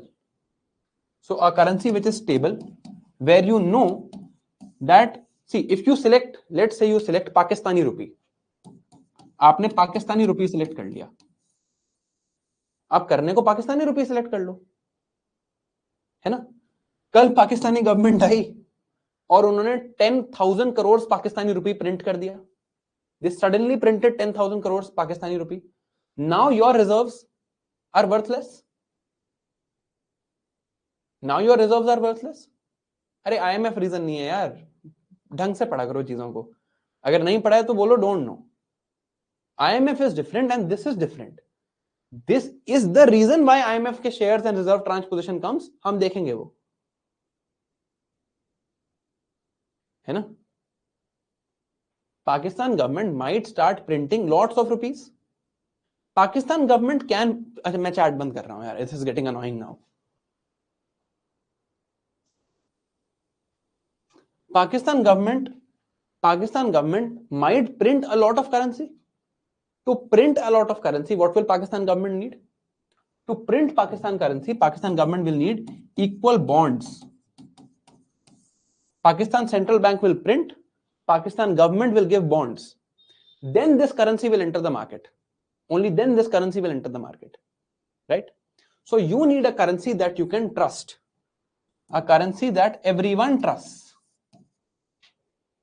US Federal Reserve will print dollar, US government will print bonds. US government also prints bonds. US government also prints bonds. US Fed prints dollars and dollars enter the market. But US government is most trusted government in the world because of their global hegemony. So now it is not actually value of dollar. आप value of dollar पे trust नहीं कर रहे हो, आप इस पे trust कर रहे हो. You remember we have read this concept of government bonds. Now you are trusting these government bonds. If you are trusting value of dollar, you are trusting USA RBI. USA RBI is called Federal Reserve. So now you are trusting in the Federal Reserve. Like we are believing in rupees, so we are trusting in RBI. The world is believing in dollars, they are trusting on the US Federal Reserve. And the US Federal Reserve, its credit rating has always been AAA. Always. Remember credit rating? Ability to repay back loans, capability to repay back. US Federal Reserve credit rating has always been AAA. So since US Federal Reserve is the most trusted, USA being the global hegemon and US Federal Reserve being the most trusted, that is why everyone accepts dollar. अब समझ आया? All big companies are from USA. USA's voting rights in IMF. This does not matter here. वो किस चीज में matter करता है वो हम देखेंगे. यहां क्या मैटर करता है? फेडरल रिजर्व पे कंट्रीज का ट्रस्ट. यस और नो?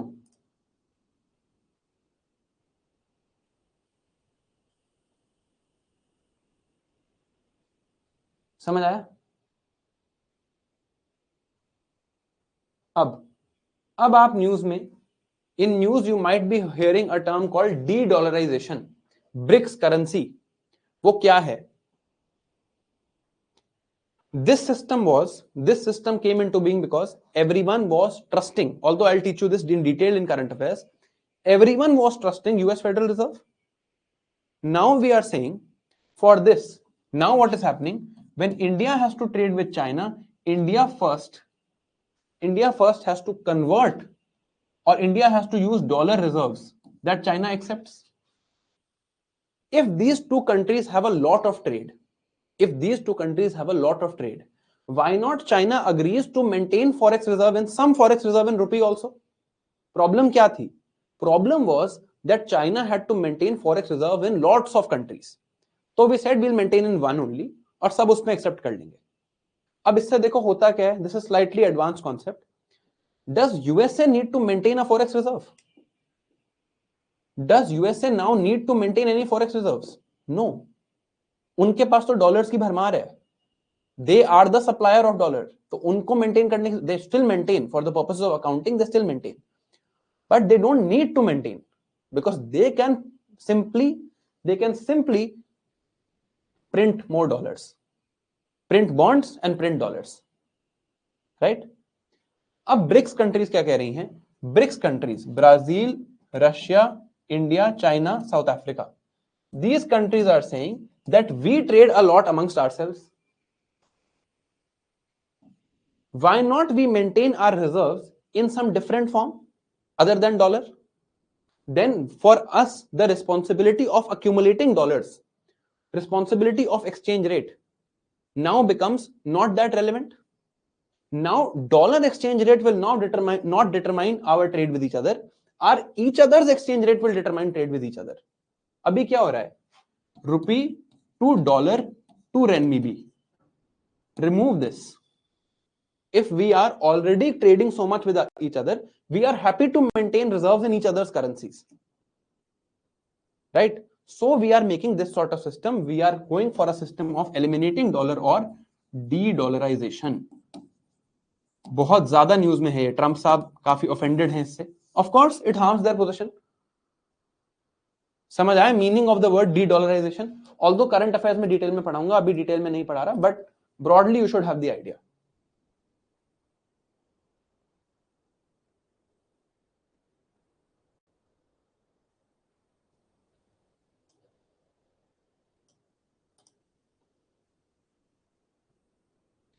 ठीक है. अब लेते हैं एक छोटा सा ब्रेक 3 मिनट का. then let me come and prove your biggest, let me show you a biggest misconception कि अगर रुपी डेप्रिशिएट करता है तो ये हमारे एक्सपोर्ट्स के लिए बढ़िया है, तो रुपी को डेप्रिशिएट करने दो. This is the idea that you have. I will prove to you this idea is wrong simply using microeconomics and a graph. This is the work of two economics, Marshall and Lerner. This is called the Marshall-Lerner condition. We will read the Marshall-Lerner condition and we will read the J curve. That will be the last concept I teach you in this course.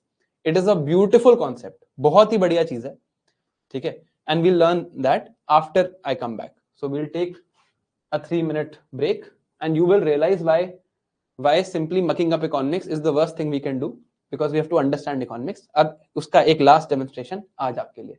One last graph for you today.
थोड़ी बहुत आती है construction हमारे यहाँ हो रही है.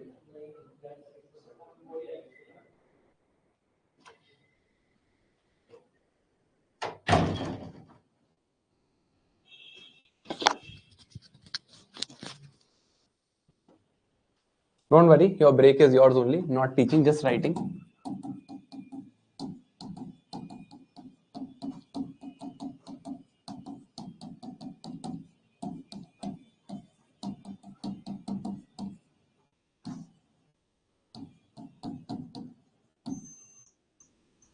चलो अब पढ़ते हैं Marshall Lerner condition and J curve. Let's read this topic now and understand what is the meaning of this.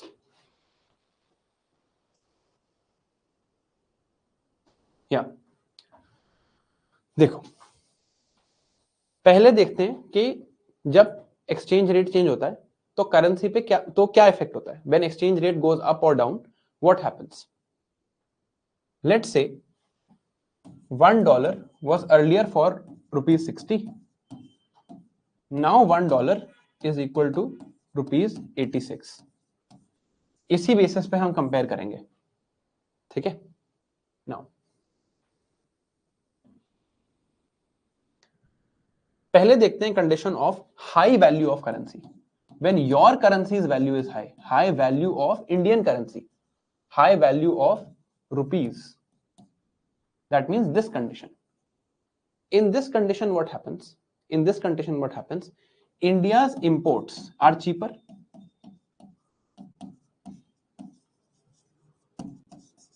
कैसे imports are cheaper? Let's say 1 barrel of oil cost rupees or cost $80 in the international market.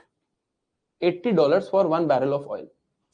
If 1 rupee, if this is the conversion rate, I will get this barrel of oil for 4,800 rupees. I will get this barrel of oil for 4,800. If this is the condition, I will get it close to 7,000. So my imports are becoming cheaper if my currency is strong. Imports are cheap. Imports are cheap. That does not mean trade balance is better or worse. Trade balance की बात नहीं हो रही. अभी सिर्फ import export cheap की बात हो रही है. वो देखते हैं. Imports are cheap. So I will get this for 4,800. Otherwise I would have gotten this for, let's say, 7,000. Slightly, almost 7,000, right? So if my currency is appreciating, if my currency is appreciated or my currency has a good value, or good नहीं लिखना चाहिए, high value, currency has a high value. If I am at this stage, $1 equal to rupees 60, rupees has high value, my imports are cheap. If my imports are cheap, even my imported raw materials are cheap. Imported raw materials are also cheap. My inflation, price levels of thing coming from abroad, oil barrel is 4,800 rupees. So my inflation is low. Inflation मेरी कम है. My inflation is low, right? Inflation मेरी कम है. अब now, what is the other thing that's happening at this time? Let's say a pen in India costs 1,000 rupees. In India, pen costs 1,000 rupees. Or let's say it costs 800 rupees. Pen in India costs 800 rupees. And pen in USA costs $10. In this condition, where will Indian consumers buy from? Because it is for $10, Indian consumers will buy from here. It is 600 rupees. This is 800 rupees. So we will buy more imports. Because they are cheaper, we will buy more imports. If you buy from abroad, you are buying from here. You are buying from this is US company, Indian company. Where will employment get created? आप यहां से खरीद रहे हो और यहां से खरीद रहे हो. जब यहां से खरीदोगे तो this firm will have to increase its output. So this firm is where employment will get created. आप यहां से खरीदोगे तो here employment will get created. आप यहां से खरीद रहे हो because this is cheaper. So employment gets created here. Employment that could potentially have been created in India. Employment यहां बन सकती थी, but यहां ना बन के यहां बनेगी because Indian consumers are choosing to buy from here because it's cheaper. So since you are choosing to buy from here, employment in USA will get created. Employment in India will not get created. क्योंकि हम यहां से खरीद रहे हैं. So employment in India will go down. Unemployment will rise. Clear? This is the effect of having a good currency exchange rate. समझ आया ये? बिल्कुल लॉजिकल है. So far it's fairly logical. इसमें तो कोई डाउट नहीं होना चाहिए यार. Is this clear? जो बोर्ड पे लिखा है.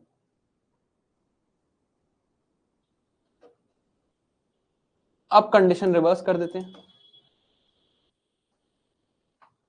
Now, what will this firm have to do? अब अगर मान लो इंडियन फर्म्स को compete करना है. Now this firm has to compete with this firm.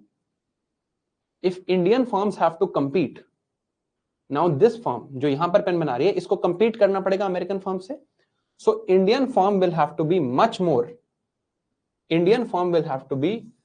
more efficient. नहीं तो बंदी हो जाएगी इंडियन फर्म. इंडियन फर्म्स को बहुत efficient होना पड़ेगा. We will have to be very, very efficient now. Otherwise, this firm will close down. ये तो बंद ही हो जाएगी firm, right? So Indian firms will have to be more efficient, Indian firms will have to become more efficient. Firm के efficient होने का मतलब क्या है? Reduce cost of factors of production, one of the factors of production is labour. तो ये भी एक लॉजिक है, आप ऐसे भी सोच सकते हो। Indian firm to compete now will have to make its pens at least at 600 rupees, so Indian firms will have to get more efficient। तो अगर करेंसी एक्सचेंज रेट कम है तो इंडियन फर्म्स को एफिशिएंट होना पड़ेगा। अगर एफिशिएंट नहीं होंगी, if Indian firms are not efficient, they will close down। So this is a problem for the firms in India, right? Indian firms now have a problem, right? मुझे अगर पता है मेरी कंट्री की फर्म्स एफिशिएंट नहीं है, if I know Indian firms are not efficient, मुझे पता है कि Indian firms are not efficient, Indian firms efficient नहीं है, ये बात मुझे पता है। I am the Indian government, what can I do now? Exchange rate ये है, मुझे पता है यार इससे तो इंडिया की सारी फर्म्स ही बंद हो जाएंगी, तो मैं क्या करूंगा?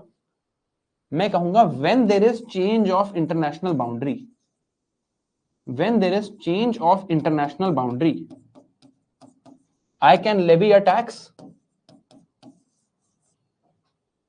So I will say at change of international boundary, कौन सा टैक्स लगेगा यहाँ पे, ये आप बताओ। कस्टम्स ड्यूटी, चलो मैं बता देता हूँ। Customs duty will be applied when there is change of international boundary। Indian government will say I will put a tax or tariff,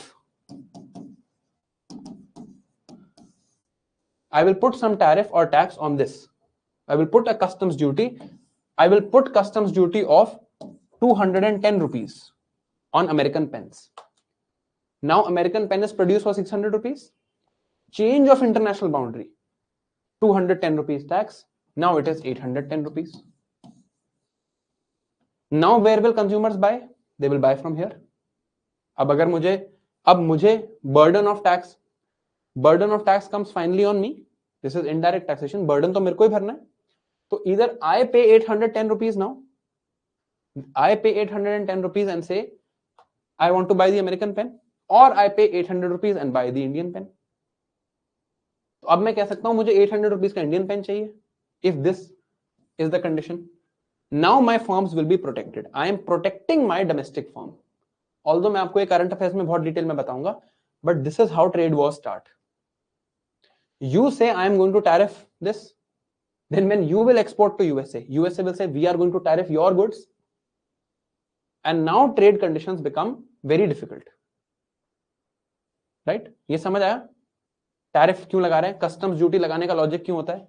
and you will also have read this before, ये context आपने पहले पढ़ा होगा, I am sure. ये समझ आया government ने यहां पे क्या किया?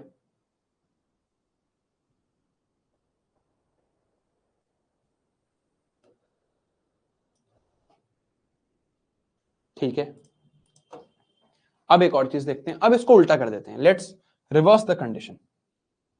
Now I am saying that $1 is equal to 86 rupees। $1 is equal to 86 rupees। Now what happens?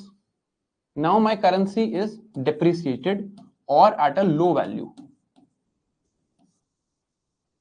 Indian company produces pens at 800 rupees। American company produces pens at $10। Now what happens? This price is now 860 rupees। So my imports become expensive।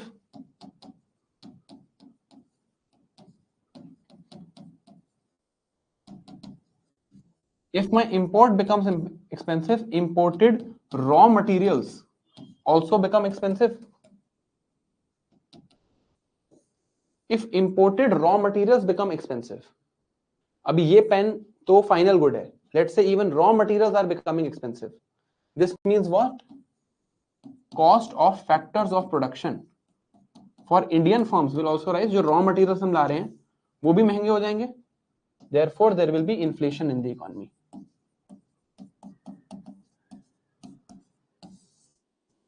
कुछ चीजें तो ऐसी होंगी ना जो आपको import करनी ही पड़ेंगी, लाइक ऑयल। ऑयल तो इंपोर्ट कर, अब है ही नहीं इंडिया में ऑयल, तो आप क्या करो, you have to import oil. So there is inflation in the Indian economy. Imported raw material is becoming expensive.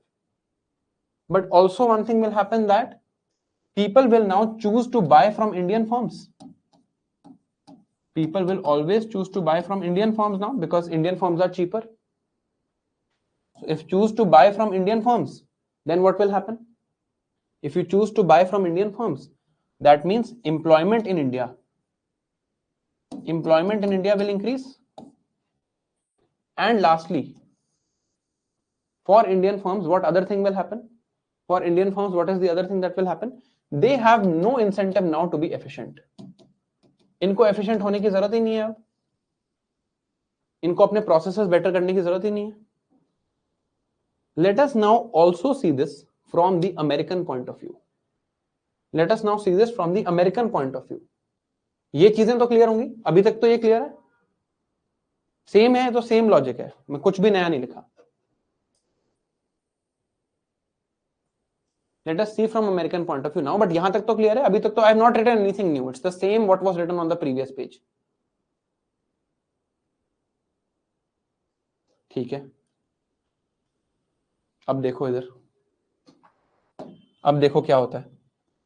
Let's look at American point of view. You are an American citizen who wants pens. From the American company you can get pens at $10. From the Indian company you can get pens at 800 rupees. 800 rupees at this exchange rate, 800 rupees is equal to, if I have to convert into dollars, I have to divide by 860, so approximately $9. So Indian pen will now be available for $9. Indian pen is now available for $9. American pen is now available for $10. So American citizen will also choose to buy from India. So Indian exports will increase. Indian exports will increase. So our exports have become more competitive. यहां तक आपका logic सही था कि exports will become more competitive. Whether currency exchange rate का finally क्या impact होता है वो हम अभी देखेंगे, बट अभी यहां तक समझो कि exports are becoming more competitive. Right? So Indian firms will export more, so more employment will be generated. अब ये देख लो, ये रिलेशनशिप भी हम पहले पढ़ चुके हैं. क्या हो रहा है यहाँ पे? Inflation is high, exports are high. Inflation is high, employment is high. Inflation unemployment का उल्टा रिलेशन हम पढ़ चुके हैं. Inflation is high, unemployment is high. Sorry confusion हो रही है थोड़ी सी, बता देता हूं. In this condition India is producing more. India is producing more, therefore Indian employment is higher. Therefore Indian unemployment is lower. So as we see, inflation rises, unemployment falls. ये भी हम पढ़ चुके हैं पहले Phillips curve में. So what has happened is, Indian pen for an American citizen, Indian pen is available for $9. American pen is available for $10. So he will choose to buy from India. Indian exports will increase, exports will become more competitive. India's inflation in this case is high because of high cost of import, but unemployment is lower. Is this clear? ये भी clear होना चाहिए.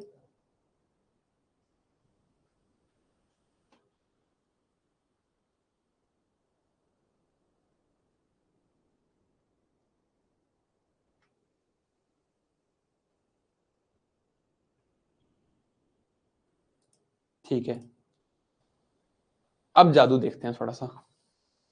अब ये तो है import export relationship, inflation पे क्या इफेक्ट होगा, एफिशिएंसी पे क्या इफेक्ट होगा, इफेक्ट क्या होगा ऑन एम्प्लॉयमेंट इन इंडिया, ये सब तो ठीक है. अब देखते हैं actual exchange rate and it's impact on current account balance.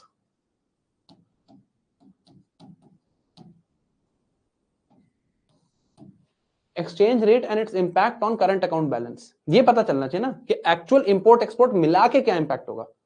अभी करंट अकाउंट बैलेंस में we will only consider import and export of goods and services. We will not consider the two other things, incomes and transfers.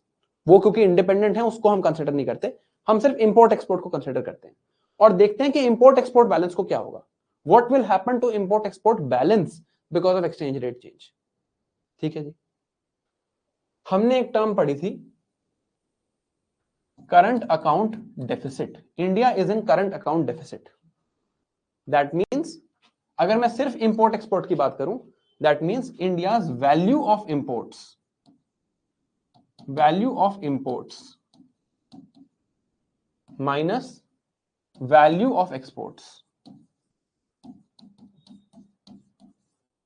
Is positive. मतलब this figure is positive. Imports की value ज्यादा है, exports की value कम है, therefore we have a current account deficit. Although current account has other elements also, तो मैं trade deficit लिख देता हूं यहां पे। We have a trade deficit, we have a trade deficit. Same logic will apply to current account also, because trade account के अलावा current account में और चीजें भी हैं.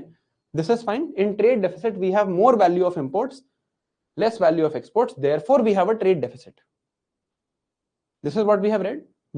India has a trade deficit, है ना? India has a trade deficit, yes.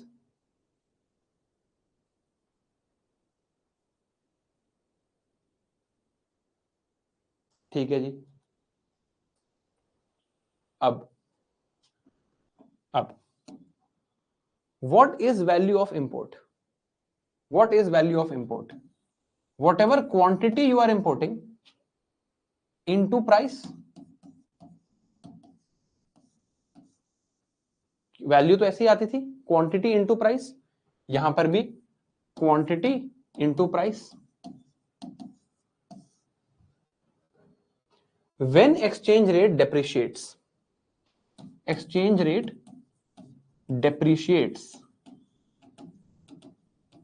मतलब from $1 equal to 60 rupees we have reached $1 equal to 86 rupees.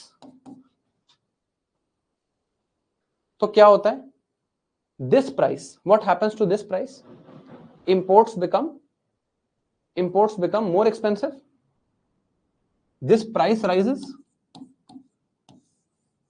imports become more expensive, export becomes cheaper, this price falls. यही देखा है ना हमने अभी. We have just seen this. This price rises, this price falls. यहां अभी तक ठीक है? All clear? मैंने कुछ उल्टा सीधा तो नहीं लिखा अभी तक? प्राइस फॉल्स है ना? ठीक है. अब बट क्या हमें प्राइस कंपेयर करना है? For trade deficit do we have to compare price और do we have to compare value? Do we have to compare price or do we have to contain value? We have to compare value. Value कैसे decide होगी? We now have to see if this price has fallen. If this price has fallen, ideally this quantity should increase. If something is cheaper, more of it is bought. If this price has risen, this quantity should decrease. Ideally ऐसा होना चाहिए. Price has fallen, so quantity should increase. Price has increased, so quantity should fall. Now I have to see a relationship between price and quantity. With change in price, how does the quantity demanded change? With change in price, how does the quantity demanded change? You remember a concept called price elasticity of demand? How does demand respond to changes in price? ये quantity कितनी बढ़ेगी और ये quantity कितनी घटेगी depends on price elasticity of demand. Clear? समझ आया? कितना क्वांटिटी में इंक्रीज होगा या कितना क्वांटिटी में डिक्रीज होगा, ये इलास्टिसिटी पे डिपेंड करता है. Remember necessary goods, luxury goods, we have seen graphs like this, like this. Elasticity matters, है ना? अब लेट्स सी क्या है यहां पे. अब देखते हैं क्या है. पहले इंपोर्ट्स की बात करते हैं. What does India mainly import? India imports things like oil. India imports things like oil. India does not import, India imports apples, for example. India is not importing a lot of luxury goods. करता है India import, ऐसा नहीं है कि India luxury goods import नहीं करता, बहुत सारी इंपोर्टेड चीजें आती हैं इंडिया में. But even essential necessary goods we are importing. We are importing medicines from China. Oil, apples, or active pharmaceutical ingredients which are components of medicines. API India import करता है, फिर India medicines बनाता है. So our basket of imports, India's basket of imports is largely consisting of necessary goods. So our imports are largely inelastic. Our imports are largely inelastic. So despite increase in price, quantity does not fall by a lot. पहले अगर हम 100 barrel of oil, अब यहां पर example ले लेते हैं. Earlier we were getting, let's say, 100 barrels of oil, and let's say one barrel was available for $1. अभी मान लेते हैं एक बैरल $1 का था. Earlier we were getting 100 barrels of oil. What was it costing us earlier? Earlier it was costing us 600 rupees. 6 into 100, so 600 rupees. $1 per barrel, so $100 equal to, 6,000 rupees. 6,000 rupees. Earlier it was costing us 6,000 rupees. $100, so 6,000 rupees. Now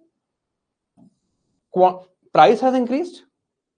Price is now 86 for $1. So it is 86 per barrel. I might now buy slightly less. हो सकता है मैं थोड़ा सा कम खरीदूं. I might buy slightly less. I might buy 90 barrels. इससे कम तो मैं नहीं कर पाऊंगा. If I am buying 90 barrels, the price is still 8,000. 90 into 86 now, $90. So now its value is 8,000. Currency has depreciated. Imports have become cheaper. Earlier I was getting one barrel for $1. Earlier I was getting one barrel for this. Sorry, imports have become expensive. I don't know what's happening. Sorry, imports have become expensive.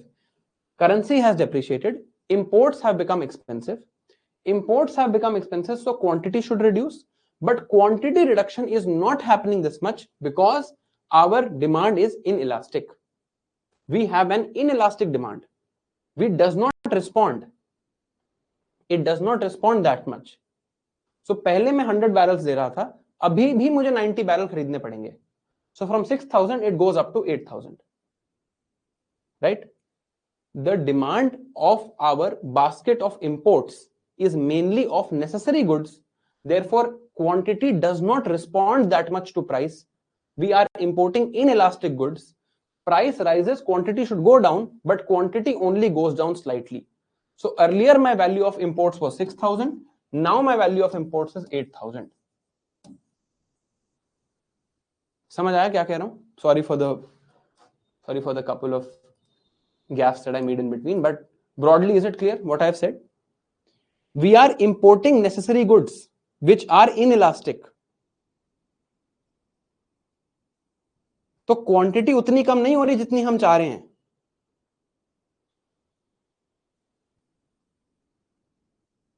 है ना? Okay. अब दूसरा factor value of exports है. इसको देखते हैं. Value of exports में let's say India is exporting mobile phones. India exports mobile phones.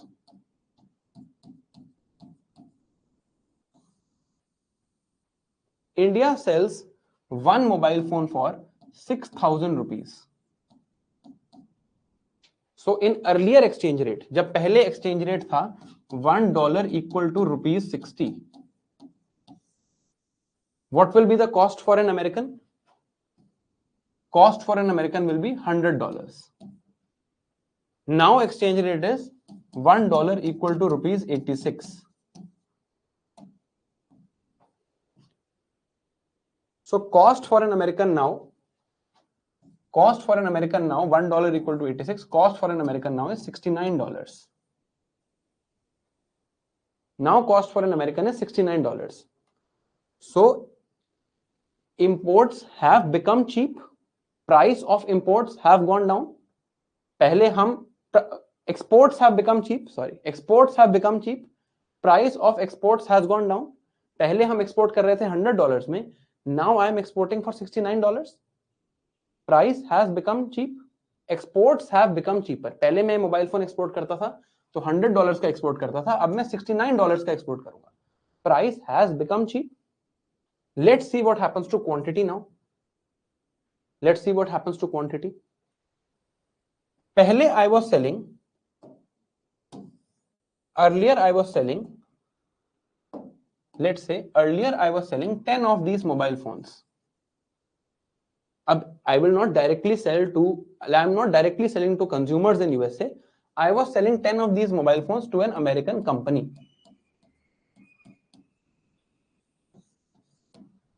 ठीक है? There are lots of American companies.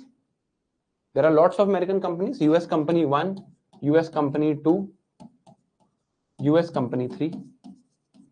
One American company was buying from me. Other two American companies, these two were buying from China. Because China's mobile phone was, let's say, for $80. China का mobile phone आ रहा था $80 का, तो ये दो companies यहां से खरीदती थी. These were buying from me. So I was so far exporting 10 mobile phones. Quantity was earlier 10, price was earlier 100. Quantity was 10, price was 100. Clear? यहां तक clear? अभी तक ये हो रहा था till there has been no depreciation. इस stage पे, in this stage, I was selling 10 to one US company. Quantity was 10, price was 100. Now when exchange rate has become this, price has become 69. I want to see now I will see what happens to quantity. अब मैं देखूंगा quantity को क्या होता है. यहां तक clear है?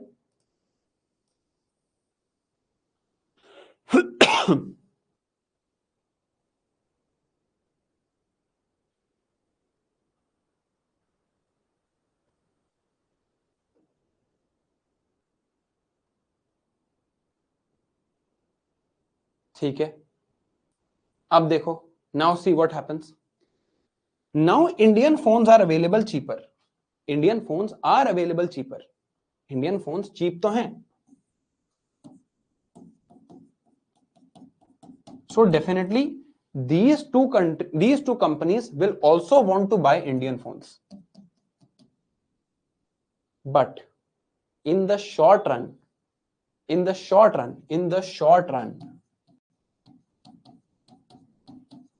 they will not be able to buy. In the short run, they will not be able to buy. Why?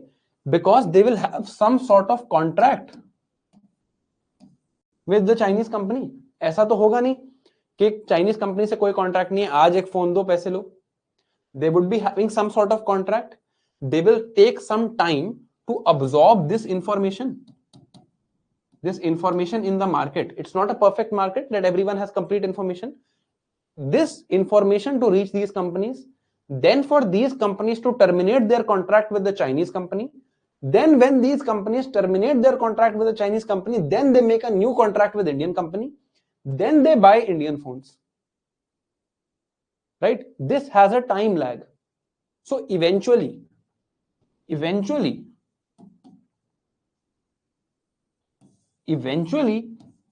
these American companies, US companies will buy Indian phones. Eventually, US companies will buy Indian phones. But there will be an eventuality to this. There will be a time lag. It will not happen immediately. If there is a time lag, this eventually, economics में क्या बोलते हैं eventually को? In the long run, after some time has passed, this is true. But immediately today, आज तो my exports have become cheaper. Today my exports have become cheaper. Today these companies cannot buy these phones. this information will go, they will terminate this contract, then buy. There will be an eventuality. In the long run, US companies will buy these phones. In the long run, US companies will buy these phones, but in the short run, US companies will not be changing their supplier. Not immediately, not in the short run. Is this clear?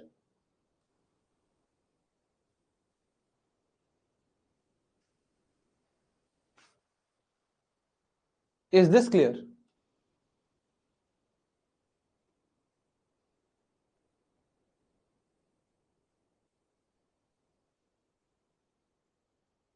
ठीक है जी, अब देखते हैं क्या होता है.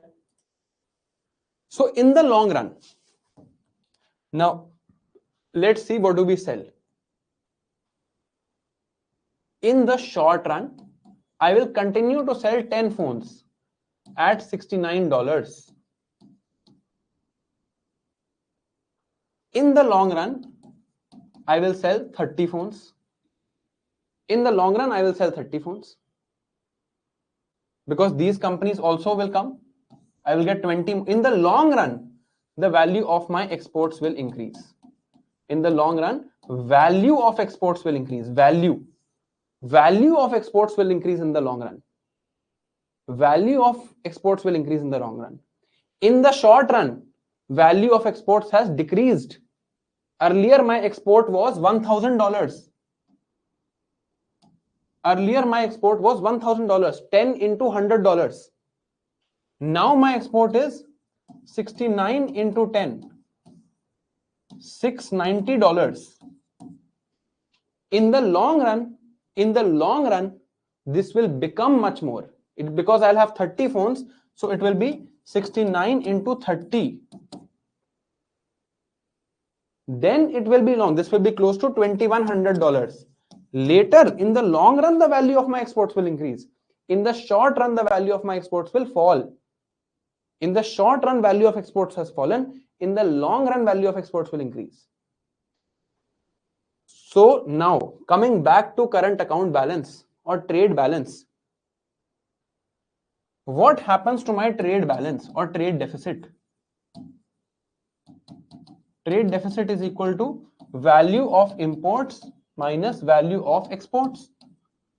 In value of imports, I have quantity of imports into price of imports minus quantity of exports into price of exports. This immediately increases. This value becomes higher. This value, first, if I'm measuring in rupees, it will increase later. Today, it will, in rupees terms, it will stay constant today because 1000 rupees ka hi tha phone. In today's terms, it stays constant because this term has not changed. In rupees terms, this stays constant. Rupees terms mein abhi bhi 6000 ka hi hai. Rupees terms mein this is constant. In dollar terms, it is cheaper. So it will be constant right now. In rupees terms, it will be constant right now. And in the long run, in rupees terms, it will increase. ठीक है? तो अब देखो what happens to trade deficit. What condition am I measuring? Depreciation. $1 equal to 62, $1 equal to 86. What happens to my current account balance? Trade deficit is a part of current account. तो अब मैं current account balance का graph बनाऊंगा. This is time. And with time, I am assuming a depreciating currency. I'm assuming a depreciation of currency, or I should just write with depreciation of currency. What happens to my current account balance? This is positive current account balance. This is negative. शुरू में current account balance is negative. It is in deficit. In the short run, the deficit will increase. ये value बढ़ गई. ये value constant है. This was 100, this was 20, now this is 200, this is still 20. In the short run, my trade deficit increases. Then there will be recovery. And in the long run, my current account balance will become better. So, currency exchange rate depreciation is good for current account balance in the long run. It is bad for current account balance in the short run. तो जो लोग ये कहते हैं कि when depreciation of currency happens, trade will be better because we will export more, ऐसा नहीं है. That happens in the long run. In the short run, our deficit increases. This is known as the Marshall-Lerner condition. The shape of this curve is called J curve. Is it clear कि क्यों गलत पढ़ रहे थे आप आज तक?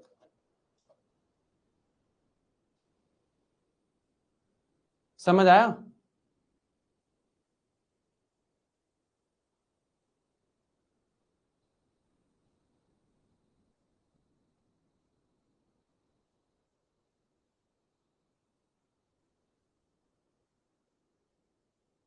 अब मत रटना प्लीज इसको.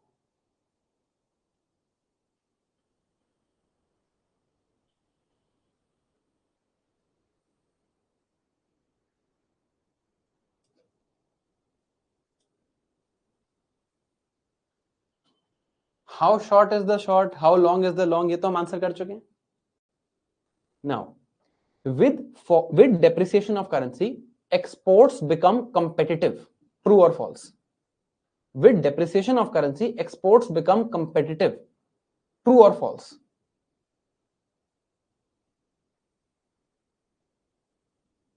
Exports become competitive. True or false? True. Exports become competitive. Not in long run. True always. Competitive. Not true in long run. True. True even today. Exports become competitive. True even today. अरे competitive तो हो गया ना. Your pricing has competitive का meaning समझो कि price is better for consumers. Price better for consumers. Exports have become competitive ना. Competitive तो हो गया ना यहाँ पे. $69 का अगर आपका हो गया phone, if your phone is now worth $69, it is becoming competitive ना. Competitive तो अभी हो गया. There are two things.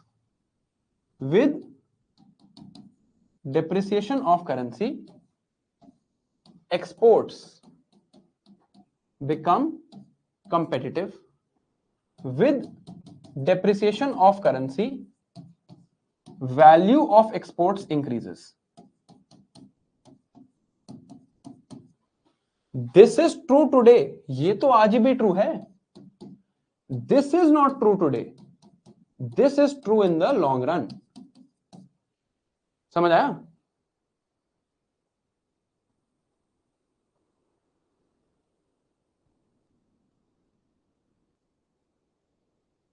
है ना? First is true today. Second is true in the long run. But as we know, in the long run, what happens? You know what happens in the long run? In the long run, we are all dead. This is now this is your school of thought. Now this is your school of thought. If you are a neoclassical economist, you will say long run will eventually happen. If you are a Keynesian economist, you will say in the long run we are all dead. Now this is your thought. अब आपकी मर्जी है, आप इसको agree करो या इसको agree करो. Remember, wage rate unemployment और Keynesian unemployment. Now it is up to your thought. अब आप सोचो, आपकी मर्जी, जैसे सोचना चाहते हो वैसे सोचो. You can think like this, you can think like this. But at least is the concept clear?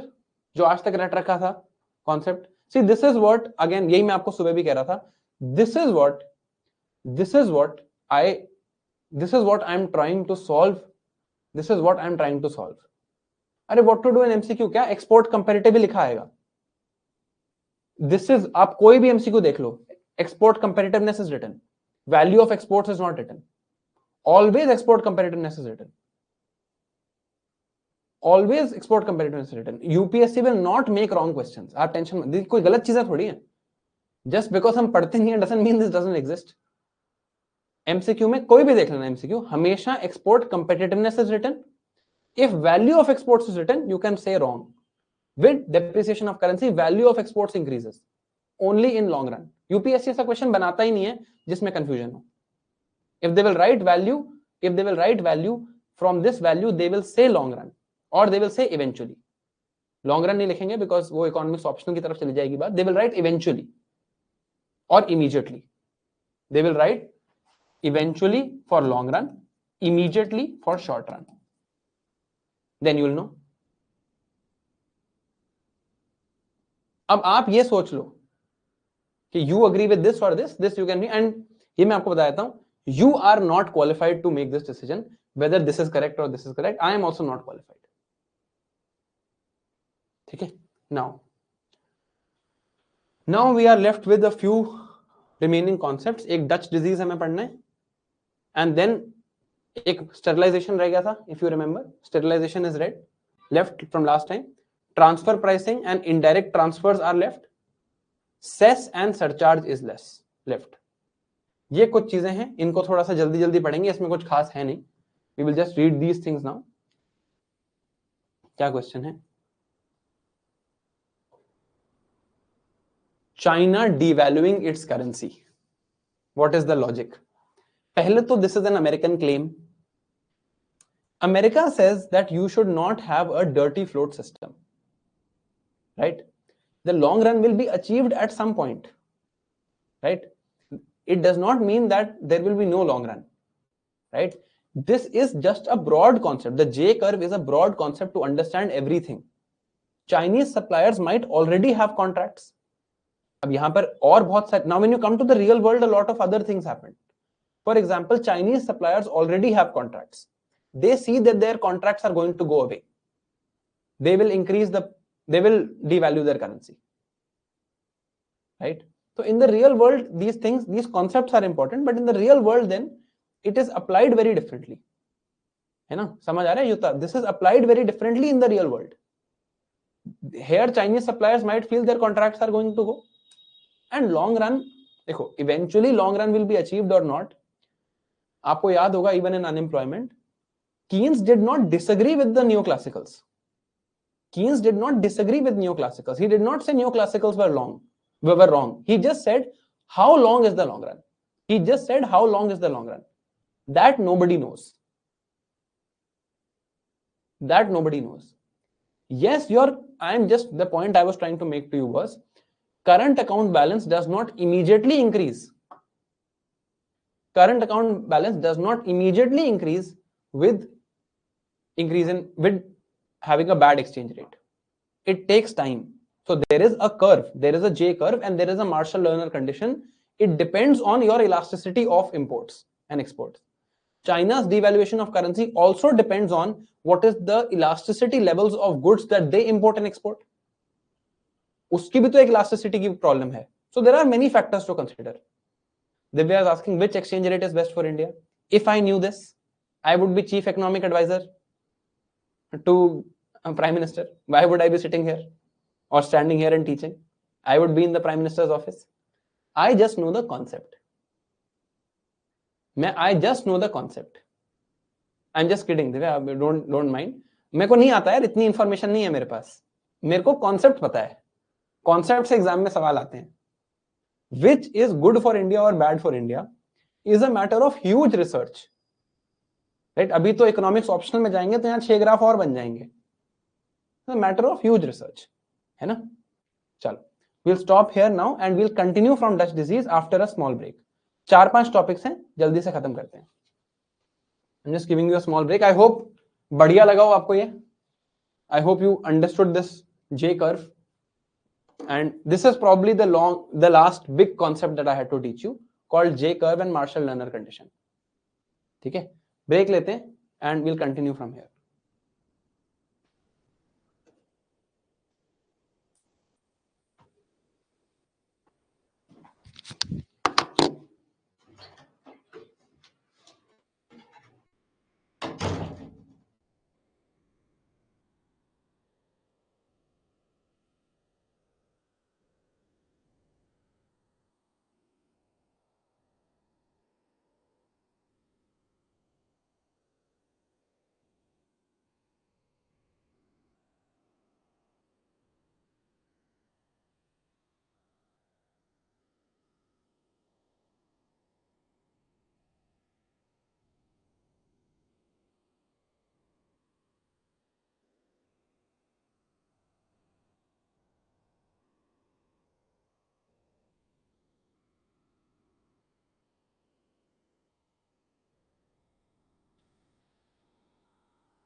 All right, chalo, let's talk about Dutch disease.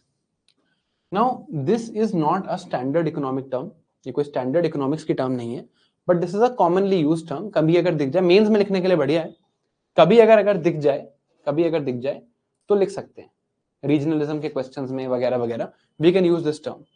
This is actually the story of the Netherlands.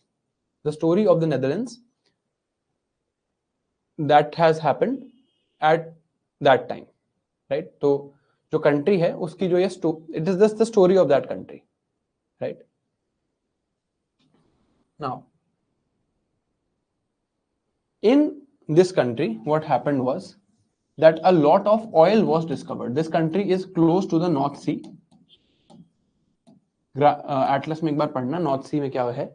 In North Sea के आसपास की countries, a lot of oil was discovered.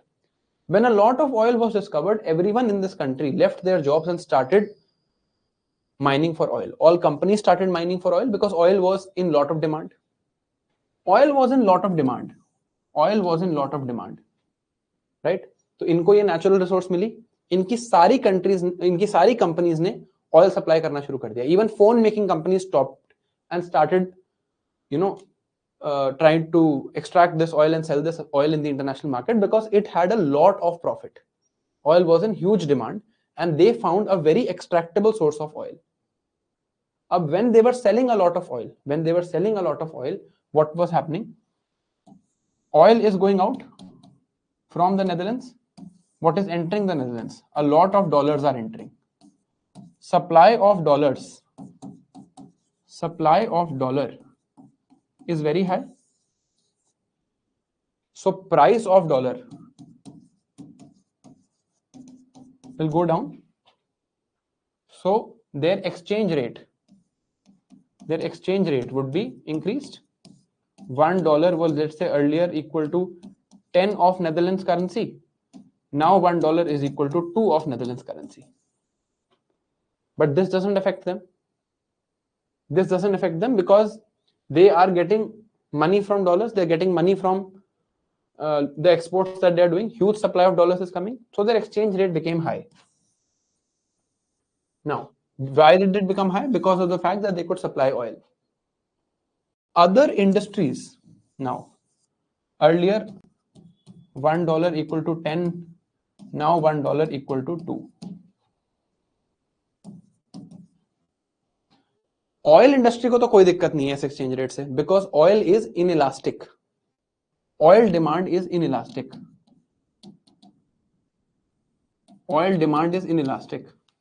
So for oil industries, this does not matter. But for other industries, demand was elastic.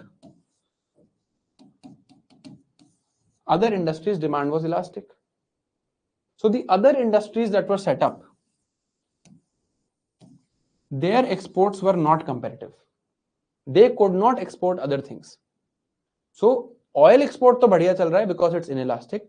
Other industries could not be set up and other industries could not compete. So further, even these industries closed down because their exports were no longer competitive and they were elastic also. So these industries closed down. Once these industries closed down, they also started moving to oil. So everyone now got in a cycle of closing down their company and supplying oil. Now, अभी तो बढ़िया चल रहा है सब कुछ. When the supply of oil runs out, oil is not an infinite commodity. When supply of oil runs out, now peace and prosperity gets disturbed. Because आपका exchange rate तो है at this rate now. You have closed your other industries. Suddenly you see supply of oil. अब oil कोई unlimited quantity तो है नहीं. आपके पास जो supply of oil था, that ran out. Now what happens? बाकी industries बंद हैं. Oil industry अब चलेगी नहीं. So there was huge decline in peace and prosperity. This phenomena of this happening to somebody is called the Dutch disease. तो इसको हम यूज कैसे कर सकते हैं? In regionalism questions, there are things like resource curse. ये हम पहले डिस्कस कर चुके हैं. Things things like, does unequal distribution of benefits of development lead to regionalism? There you can use things like this, that when some state has a particular resource, it suddenly gets good benefits of development and tends to close its other industries and focus on that resource. But if that resource either runs out or its value declines, then suddenly peace and prosperity declines. So there should be balanced regional development rather than one resource-led development because of the problem of Dutch disease. Prelims mein, I don't think this will ever be asked. This is just a concept that we need to know. It's an economic concept. The story and the concept should be clear to you, right? Now, one thing we had left last time was market sterilization scheme when we were reading open market operations. देखते हैं what happens in market sterilization scheme. Amazon says that I want to invest 800 billion rupees in India. Amazon wants to invest 800 billion rupees in India. Amazon does not have rupees. Amazon comes to RBI. Amazon cannot go to RBI directly. Amazon RBI का primary dealer नहीं है. So Amazon goes to SBI, State Bank of India, and says, give me 800 billion rupees. I am giving you $10 billion. So Amazon gives $10 billion to SBI. SBI gives 800 billion rupees to Amazon. Amazon now has rupees and Amazon invests this in India. Now SBI has excess dollars. SBI is a primary dealer of RBI. So SBI will now, State Bank of India will now give these dollars to RBI. RBI will give money. Right? RBI will give money.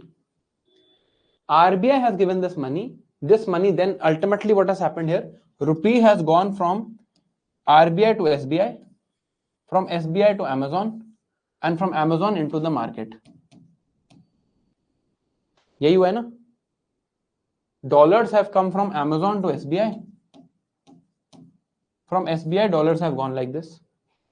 Money supply, market supply, money supply of rupee has increased in the Indian market. This was not the intention of RBI. RBI की intention नहीं थी. This has happened because Amazon wants to invest. But this was not our intention. This automatically happens, but ये हमारी intention नहीं है. RBI now wants to control this money supply. RBI ने तो नहीं चाहा था ये. This is happening simply because of this chain of events. RBI now wants to control this. अब ये जो excess liquidity है, ये जो excess liquidity आ गई है इंडियन मार्केट में of 800 billion rupees, RBI now needs to control this. तो RBI क्या करेगी? RBI will issue market sterilization scheme bonds. RBI will issue bonds. RBI will issue bonds called market sterilization scheme bonds. People will buy these bonds. So people will give rupees to RBI. RBI will give these bonds to people, and the excess liquidity जो ये 800 billion rupees की excess liquidity हुई थी, उतने ही worth के RBI ये bonds issue करके ये बेच देगा. Is the logic of market sterilization scheme and Dutch disease clear? Is the logic clear कि क्या हो रहा है यहां पे? फेयरली सिंपल, वैसे दोनों ही सिंपल चीजें हैं.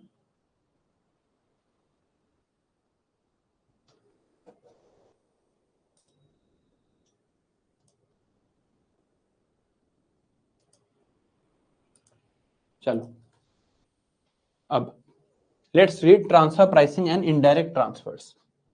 Transfer pricing, we have almost read this before when we were reading related party transaction. This is almost the same thing. Let's see what happens. A company has two divisions. Division A and Division B. Division B sells software. They sell software and they are located in a low tax country. Division A sells cars and they are located in a high tax country. ठीक है? Division A will sell its cars and make certain profits. Division A will sell its cars and make certain profits. Right? Now these profits will attract a high tax. These profits will attract a high tax. Division B will sell its software and this will make certain profits. These profits will attract a low tax. अब company के हिसाब से देखें तो division A will pay a lot of high tax, division B will pay low tax. So what will this company do? This company, division A, will sell some cars to company B. They will sell certain cars to company B at very low price.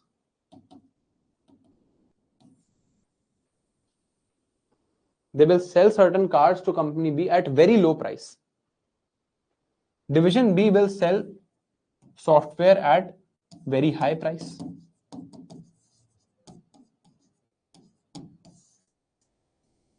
Division B will sell software at very high price. Division A will sell cars at very low price. Now profit of division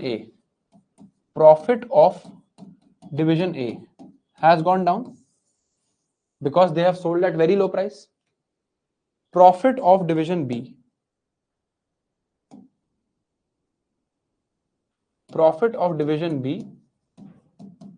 has gone up because A, they have received cars at low price, and B, they have sold software at very high price. Profit has gone up. Now you have low profit in the high tax country, high profit in the low tax country. You have effectively eroded your base, shifted your profit through transfers. Transferred your profit here through a mechanism of your pricing policy. ये हम देख चुके हैं related party transaction में, same ही चीज है. This phenomena is known as transfer pricing, where you shift your profit to a low tax country.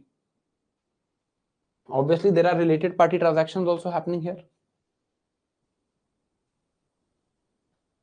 So India says we will not allow this. So in the income tax rules of 1962, there is a section called 92A. They say that transaction between related parties and unrelated parties should be comparable. यहाँ पर क्या हो रहा है? Related party transaction में कम cost ली जा रही है. हम पढ़ चुके हैं ये पहले. So here what do we say? In related party transaction, you have to take equal amount of money as you would, or comparable amount of money as you would take to the market rate. Same logic जो हम पहले पढ़ चुके हैं. Related party transaction and unrelated party transaction. Okay. Now, so even if you know the term, it's enough, but this is explanation. जो IRS income tax है, when you look at IRS income tax, one of the divisions in which these officers serve, one is of course assessment of income tax. एक तो ये income tax assess करते हैं. One is enforcement directorate. One division is called ITTP, International Taxation and Transfer Pricing. So this is a major thing that IRS officers do. They control such transactions and see if somebody has violated the law. Now, indirect transfers and direct transfers. What are direct transfers? There is a buyer in USA. There is a buyer in USA. There is a company or a seller in India. There is a company in India. There is a company in India. There is a buyer in USA. USA buyer wants to buy this company. USA buyer wants to buy this company. What will USA buyer do? USA buyer will give payment. He will give certain money here. And here there will be share transfer. Okay. Now on this money that is given to the Indian, जो money यहाँ पे दिया होगा, this money will be taxed because it will be income. You have sold your shares, you have sold your asset. You have made some capital gains. You have made some capital gains, so you will be subject to capital gains tax in this case. ये भी हम पढ़ चुके हैं क्या होता है ना? Now, I want to do the same transaction, but I don't want to pay tax to India. Therefore, I will not transfer directly, I will transfer indirectly. Let's see.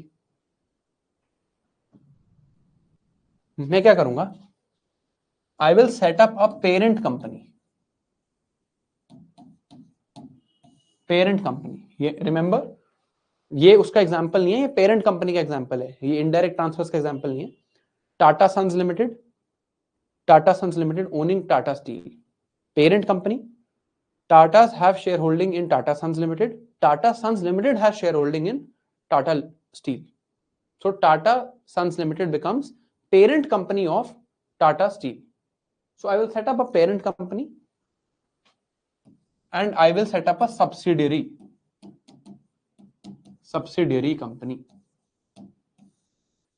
ये subsidiary company का shareholding pattern क्या है? 100% of these companies shares are owned by the parent company. अब ये वो subsidiary company है India में that the American wants to buy. I set up a parent company in Cayman Islands. Cayman Islands is home to the biggest companies of the world. जितनी भी दुनिया की बड़ी कंपनीज हैं, all of them have their office in Cayman Islands. Cayman Islands में corporate tax rate is 1%. This is why. So you set up parent company in Cayman Islands, then you make subsidiary company in India, and this company is running. American wants to buy this company. American wants to buy this company. He will not purchase this company. He will purchase this company. Now transaction happens in Cayman Islands. Transaction has happened in Cayman Islands. Where will tax liability be created? In Cayman Islands. Effectively, I have obtained control. Effectively, this American has obtained control of this Indian company because he owns the parent company now. But does Indian government get any tax? No. If I would have bought directly, direct transfer, I am buying like this, indirect transfer. Prelims 2022 question. समझ आया?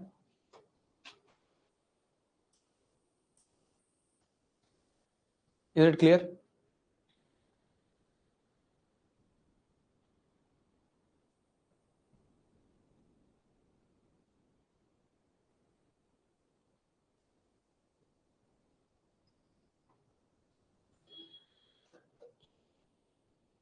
Okay. Last topic. This was, ये पढ़ना, इसको यहाँ पे लिखा हुआ है. This exact case happened with Vodafone. Vodafone was owned by Hutchinson Investment Limited. So Hutchinson Investment Limited, sorry, not Vodafone. Hutchinson Investment Limited owned Hutch India.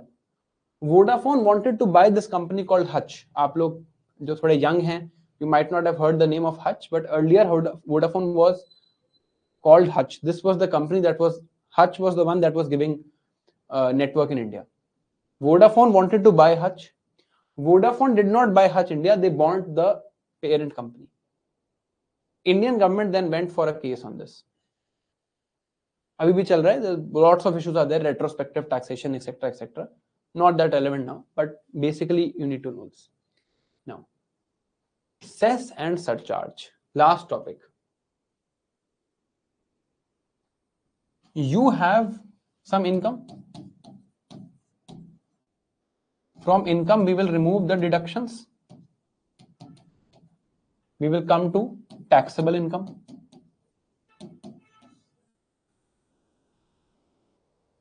Taxable income will get taxed on the basis of slab. So let's say government says 0 to 10 lakh, 10%. 10 to 50 lakh, 20%. 50 to 1 crore, 30%. Above 1 crore, 5% surcharge.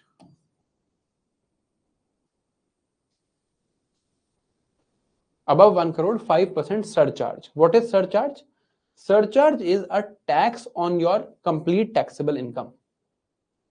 So let's say यहां पर इसको अभी के लिए हटा देते हैं.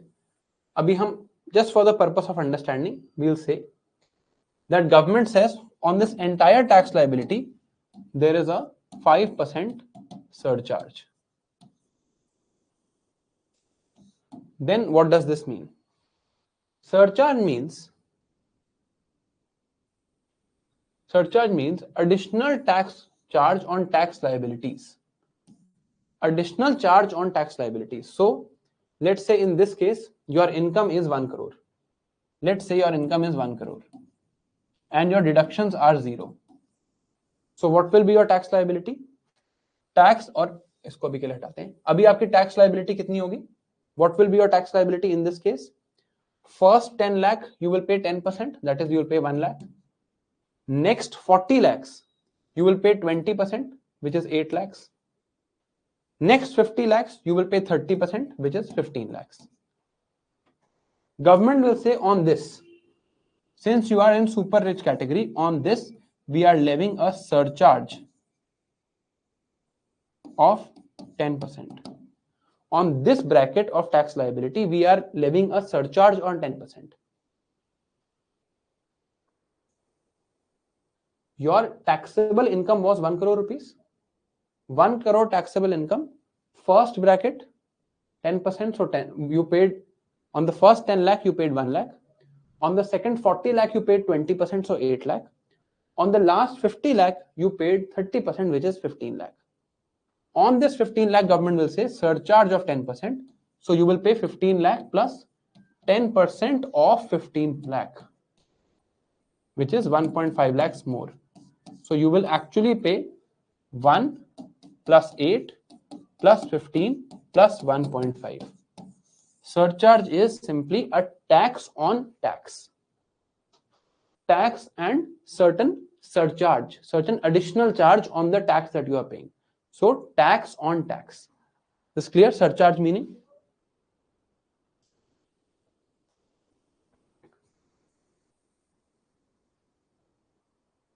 Surcharge, tax on tax. Usually surcharge is placed on super rich individuals. 1-2 crore से ज्यादा अगर आपकी taxable income है, then it gets placed. और exact tax rate हम study करेंगे after this year's budget comes. Second thing is called cess. Cess. Cess is calculated on tax plus surcharge. So let's say government says on this amount we are also imposing for these individuals we are also imposing a 10% कृषि Kalyan cess. 10% कृषि Kalyan cess. पहले तो नाम देखो, surcharge के सामने कोई purpose नहीं लिखा था. No purpose is written. Surcharge is not for a particular purpose. Cess is for a particular purpose. Krishi Kalyan cess. Money collected from this cess amount will be used for Krishi Kalyan, for the benefit of farmers by the government. How will cess be calculated? What was your tax liability here? 15 lakh. Surcharge amount 1.5. तो अभी ये जो bracket है, in this bracket let's see how much tax you will be paying. In this bracket you are paying tax of 15 lakh. You are paying surcharge of 10% of 15 lakh equal to 1.5 lakh. So you have paid already tax plus surcharges 16.5 lakhs. This is your tax liability so far. Government now says 10% cess. 10% cess. So on this amount, now 10% more you have to pay. 10% more on this amount. So 10% more on this amount will become 1.65 lakhs. So your final tax liability in this bracket इस bracket की income के लिए जो आपकी final tax liability बनेगी, that will be first tax plus surcharge. Surcharge will be calculated as a percentage. Surcharge will be a percentage of tax, and so surcharge will be calculated from this amount, and whatever this amount becomes, let's say this amount is X, cess will be calculated on this amount, and finally your liability will be there. So in this case, tax was 15 lakh, surcharge was 1.5 lakh, cess became 10% of this, so 1.65. Tax, cess, surcharge. Cess is usually given for a particular objective. Objectives are mentioned: education cess, health cess, GST compensation cess on luxury items. Right? Finance Commission, when Finance Commission will share tax receipts, will state it cannot prescribe a formula to share cess. Cess is not shared with states, and this goes to Consolidated Fund of India, then transferred to Public Account of India. This I'm sure you have read now from Lakshmikant. Cess goes to CFI, transferred to Public Account of India. Here,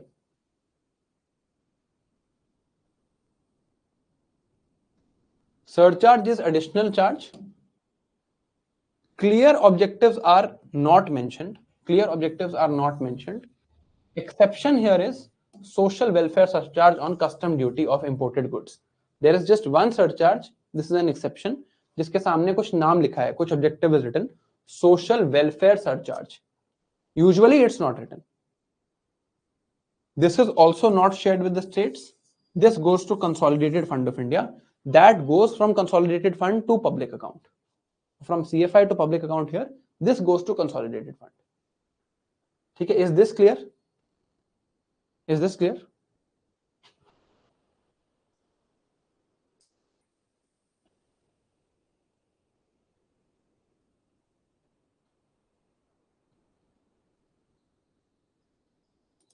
Okay, great.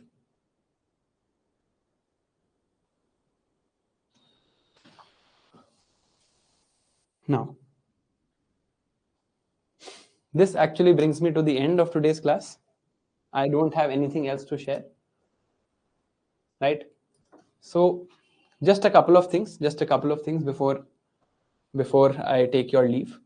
Firstly, huge thank you for putting your trust in me and for being with me for such a long time and tolerating me for such a long time. I know it's not easy. मैं बहुत बोलता हूँ, but I hope you enjoyed this. And I have tried my level best to put in as much conceptual information as possible so that you don't have to mug up. I did promise that I would teach you with graphs. I promised that I would teach you with concepts and logics, and that is what I have tried my best to do. You have been always very active here, and I would really like to thank you for that. It's good for me also that you guys actively participate. It really helps, and it makes me feel very good. Just a little bit into how this course is made. Since November 15th, when I think November 15th or 16th when we started, since then, I have studied for at least 6 to 7 hours every day. I read the Oxford diploma textbook. I read the Cambridge diploma textbook. I read all of my own notes from UPSC, whatever notes I have made. I read the macroeconomics H.L. Ahuja book, Deborah Ray for developmental economics, when I told you that poverty lecture where we did 15 questions in one day. Right? And I have put in, at least from my side, I have put in everything that I could possibly put in to make this course something that covers economy completely and holistically for you. Right? So I hope you've enjoyed it. In this time, I'd also like to mention 3 people before I go. One is this person. I hope I've spelled his name correctly. Brad Cartwright was my instructor in my diploma. He really helped me understand a lot of things. All of these graphical understanding I have understood from him. So would definitely like to give him all my compliments and all my acknowledgement of his help. I would also like to mention two people. One is Abhinav and other is Pragati. These are the two people in my team who make all of these documents for this course. They have also worked tirelessly, probably more than I have. They have worked tirelessly to ensure that we are able to give you all the documents and everything on time. Right? I am getting a bit emotional. This is actually the first time when I was teaching economics. I have not taught economics before this. But so science and tech used to be my favorite subject. I can say with confidence now, science and tech is no longer my favorite subject. This is clearly my favorite subject. I have enjoyed this so much. It has been a learning process even for me. And it's really been fun. It has really been fun. So just like to say thank you to all of you. I hope you've enjoyed. I have uploaded that PDF of World Bank, WTO, etc. And I will be meeting you again with lectures of with lectures of the various sectors of the economy and international economics or the international organizations. We will be seeing each other again, and then again for economic survey and budget. I have tried to put in everything. I hope you've enjoyed. I'd also like to apologize for some of the delays that happened. A lot of them were not in my control. Maybe some of them were. At least I think in 1 week I prioritized my mental health over teaching because I just couldn't, and I'm genuinely sorry for that. But all in all, I think I did a decent job. At least I'm fairly satisfied with what I did. Now it's up to you. Now it's up to you what you enjoy and what you don't. But I will always remember this. I will always remember this as my favorite batch, right? Because this is the first time, and I have also learned so much. I have learned so much during the course of this, right? And we had the time. It was a foundation batch, so we had the time, so we could go into depth. I loved showing you those moments of Jadoo. I think my favorite moment of this course was when I taught you that concept of jobless growth and that lecture on poverty where we could do 15 questions together. That is by far probably my proudest and most loved teaching moment. I wish I could actually see all of you now rather than, meeting you or just reading your chat online on this small screen that is in front of me. But such is life. Everything cannot be perfect. That's it, I guess. That's all I have to share. And we're just very, very thankful to all of you. Hope you enjoyed. And we'll see you again. I'll see you again. If you're in the foundation batch, I'll see you again for science and tech and environment. And I'll try to stay as dedicated as I am. I'll try to persevere and give you even better lectures in the future. Thank you so much. Bye-bye.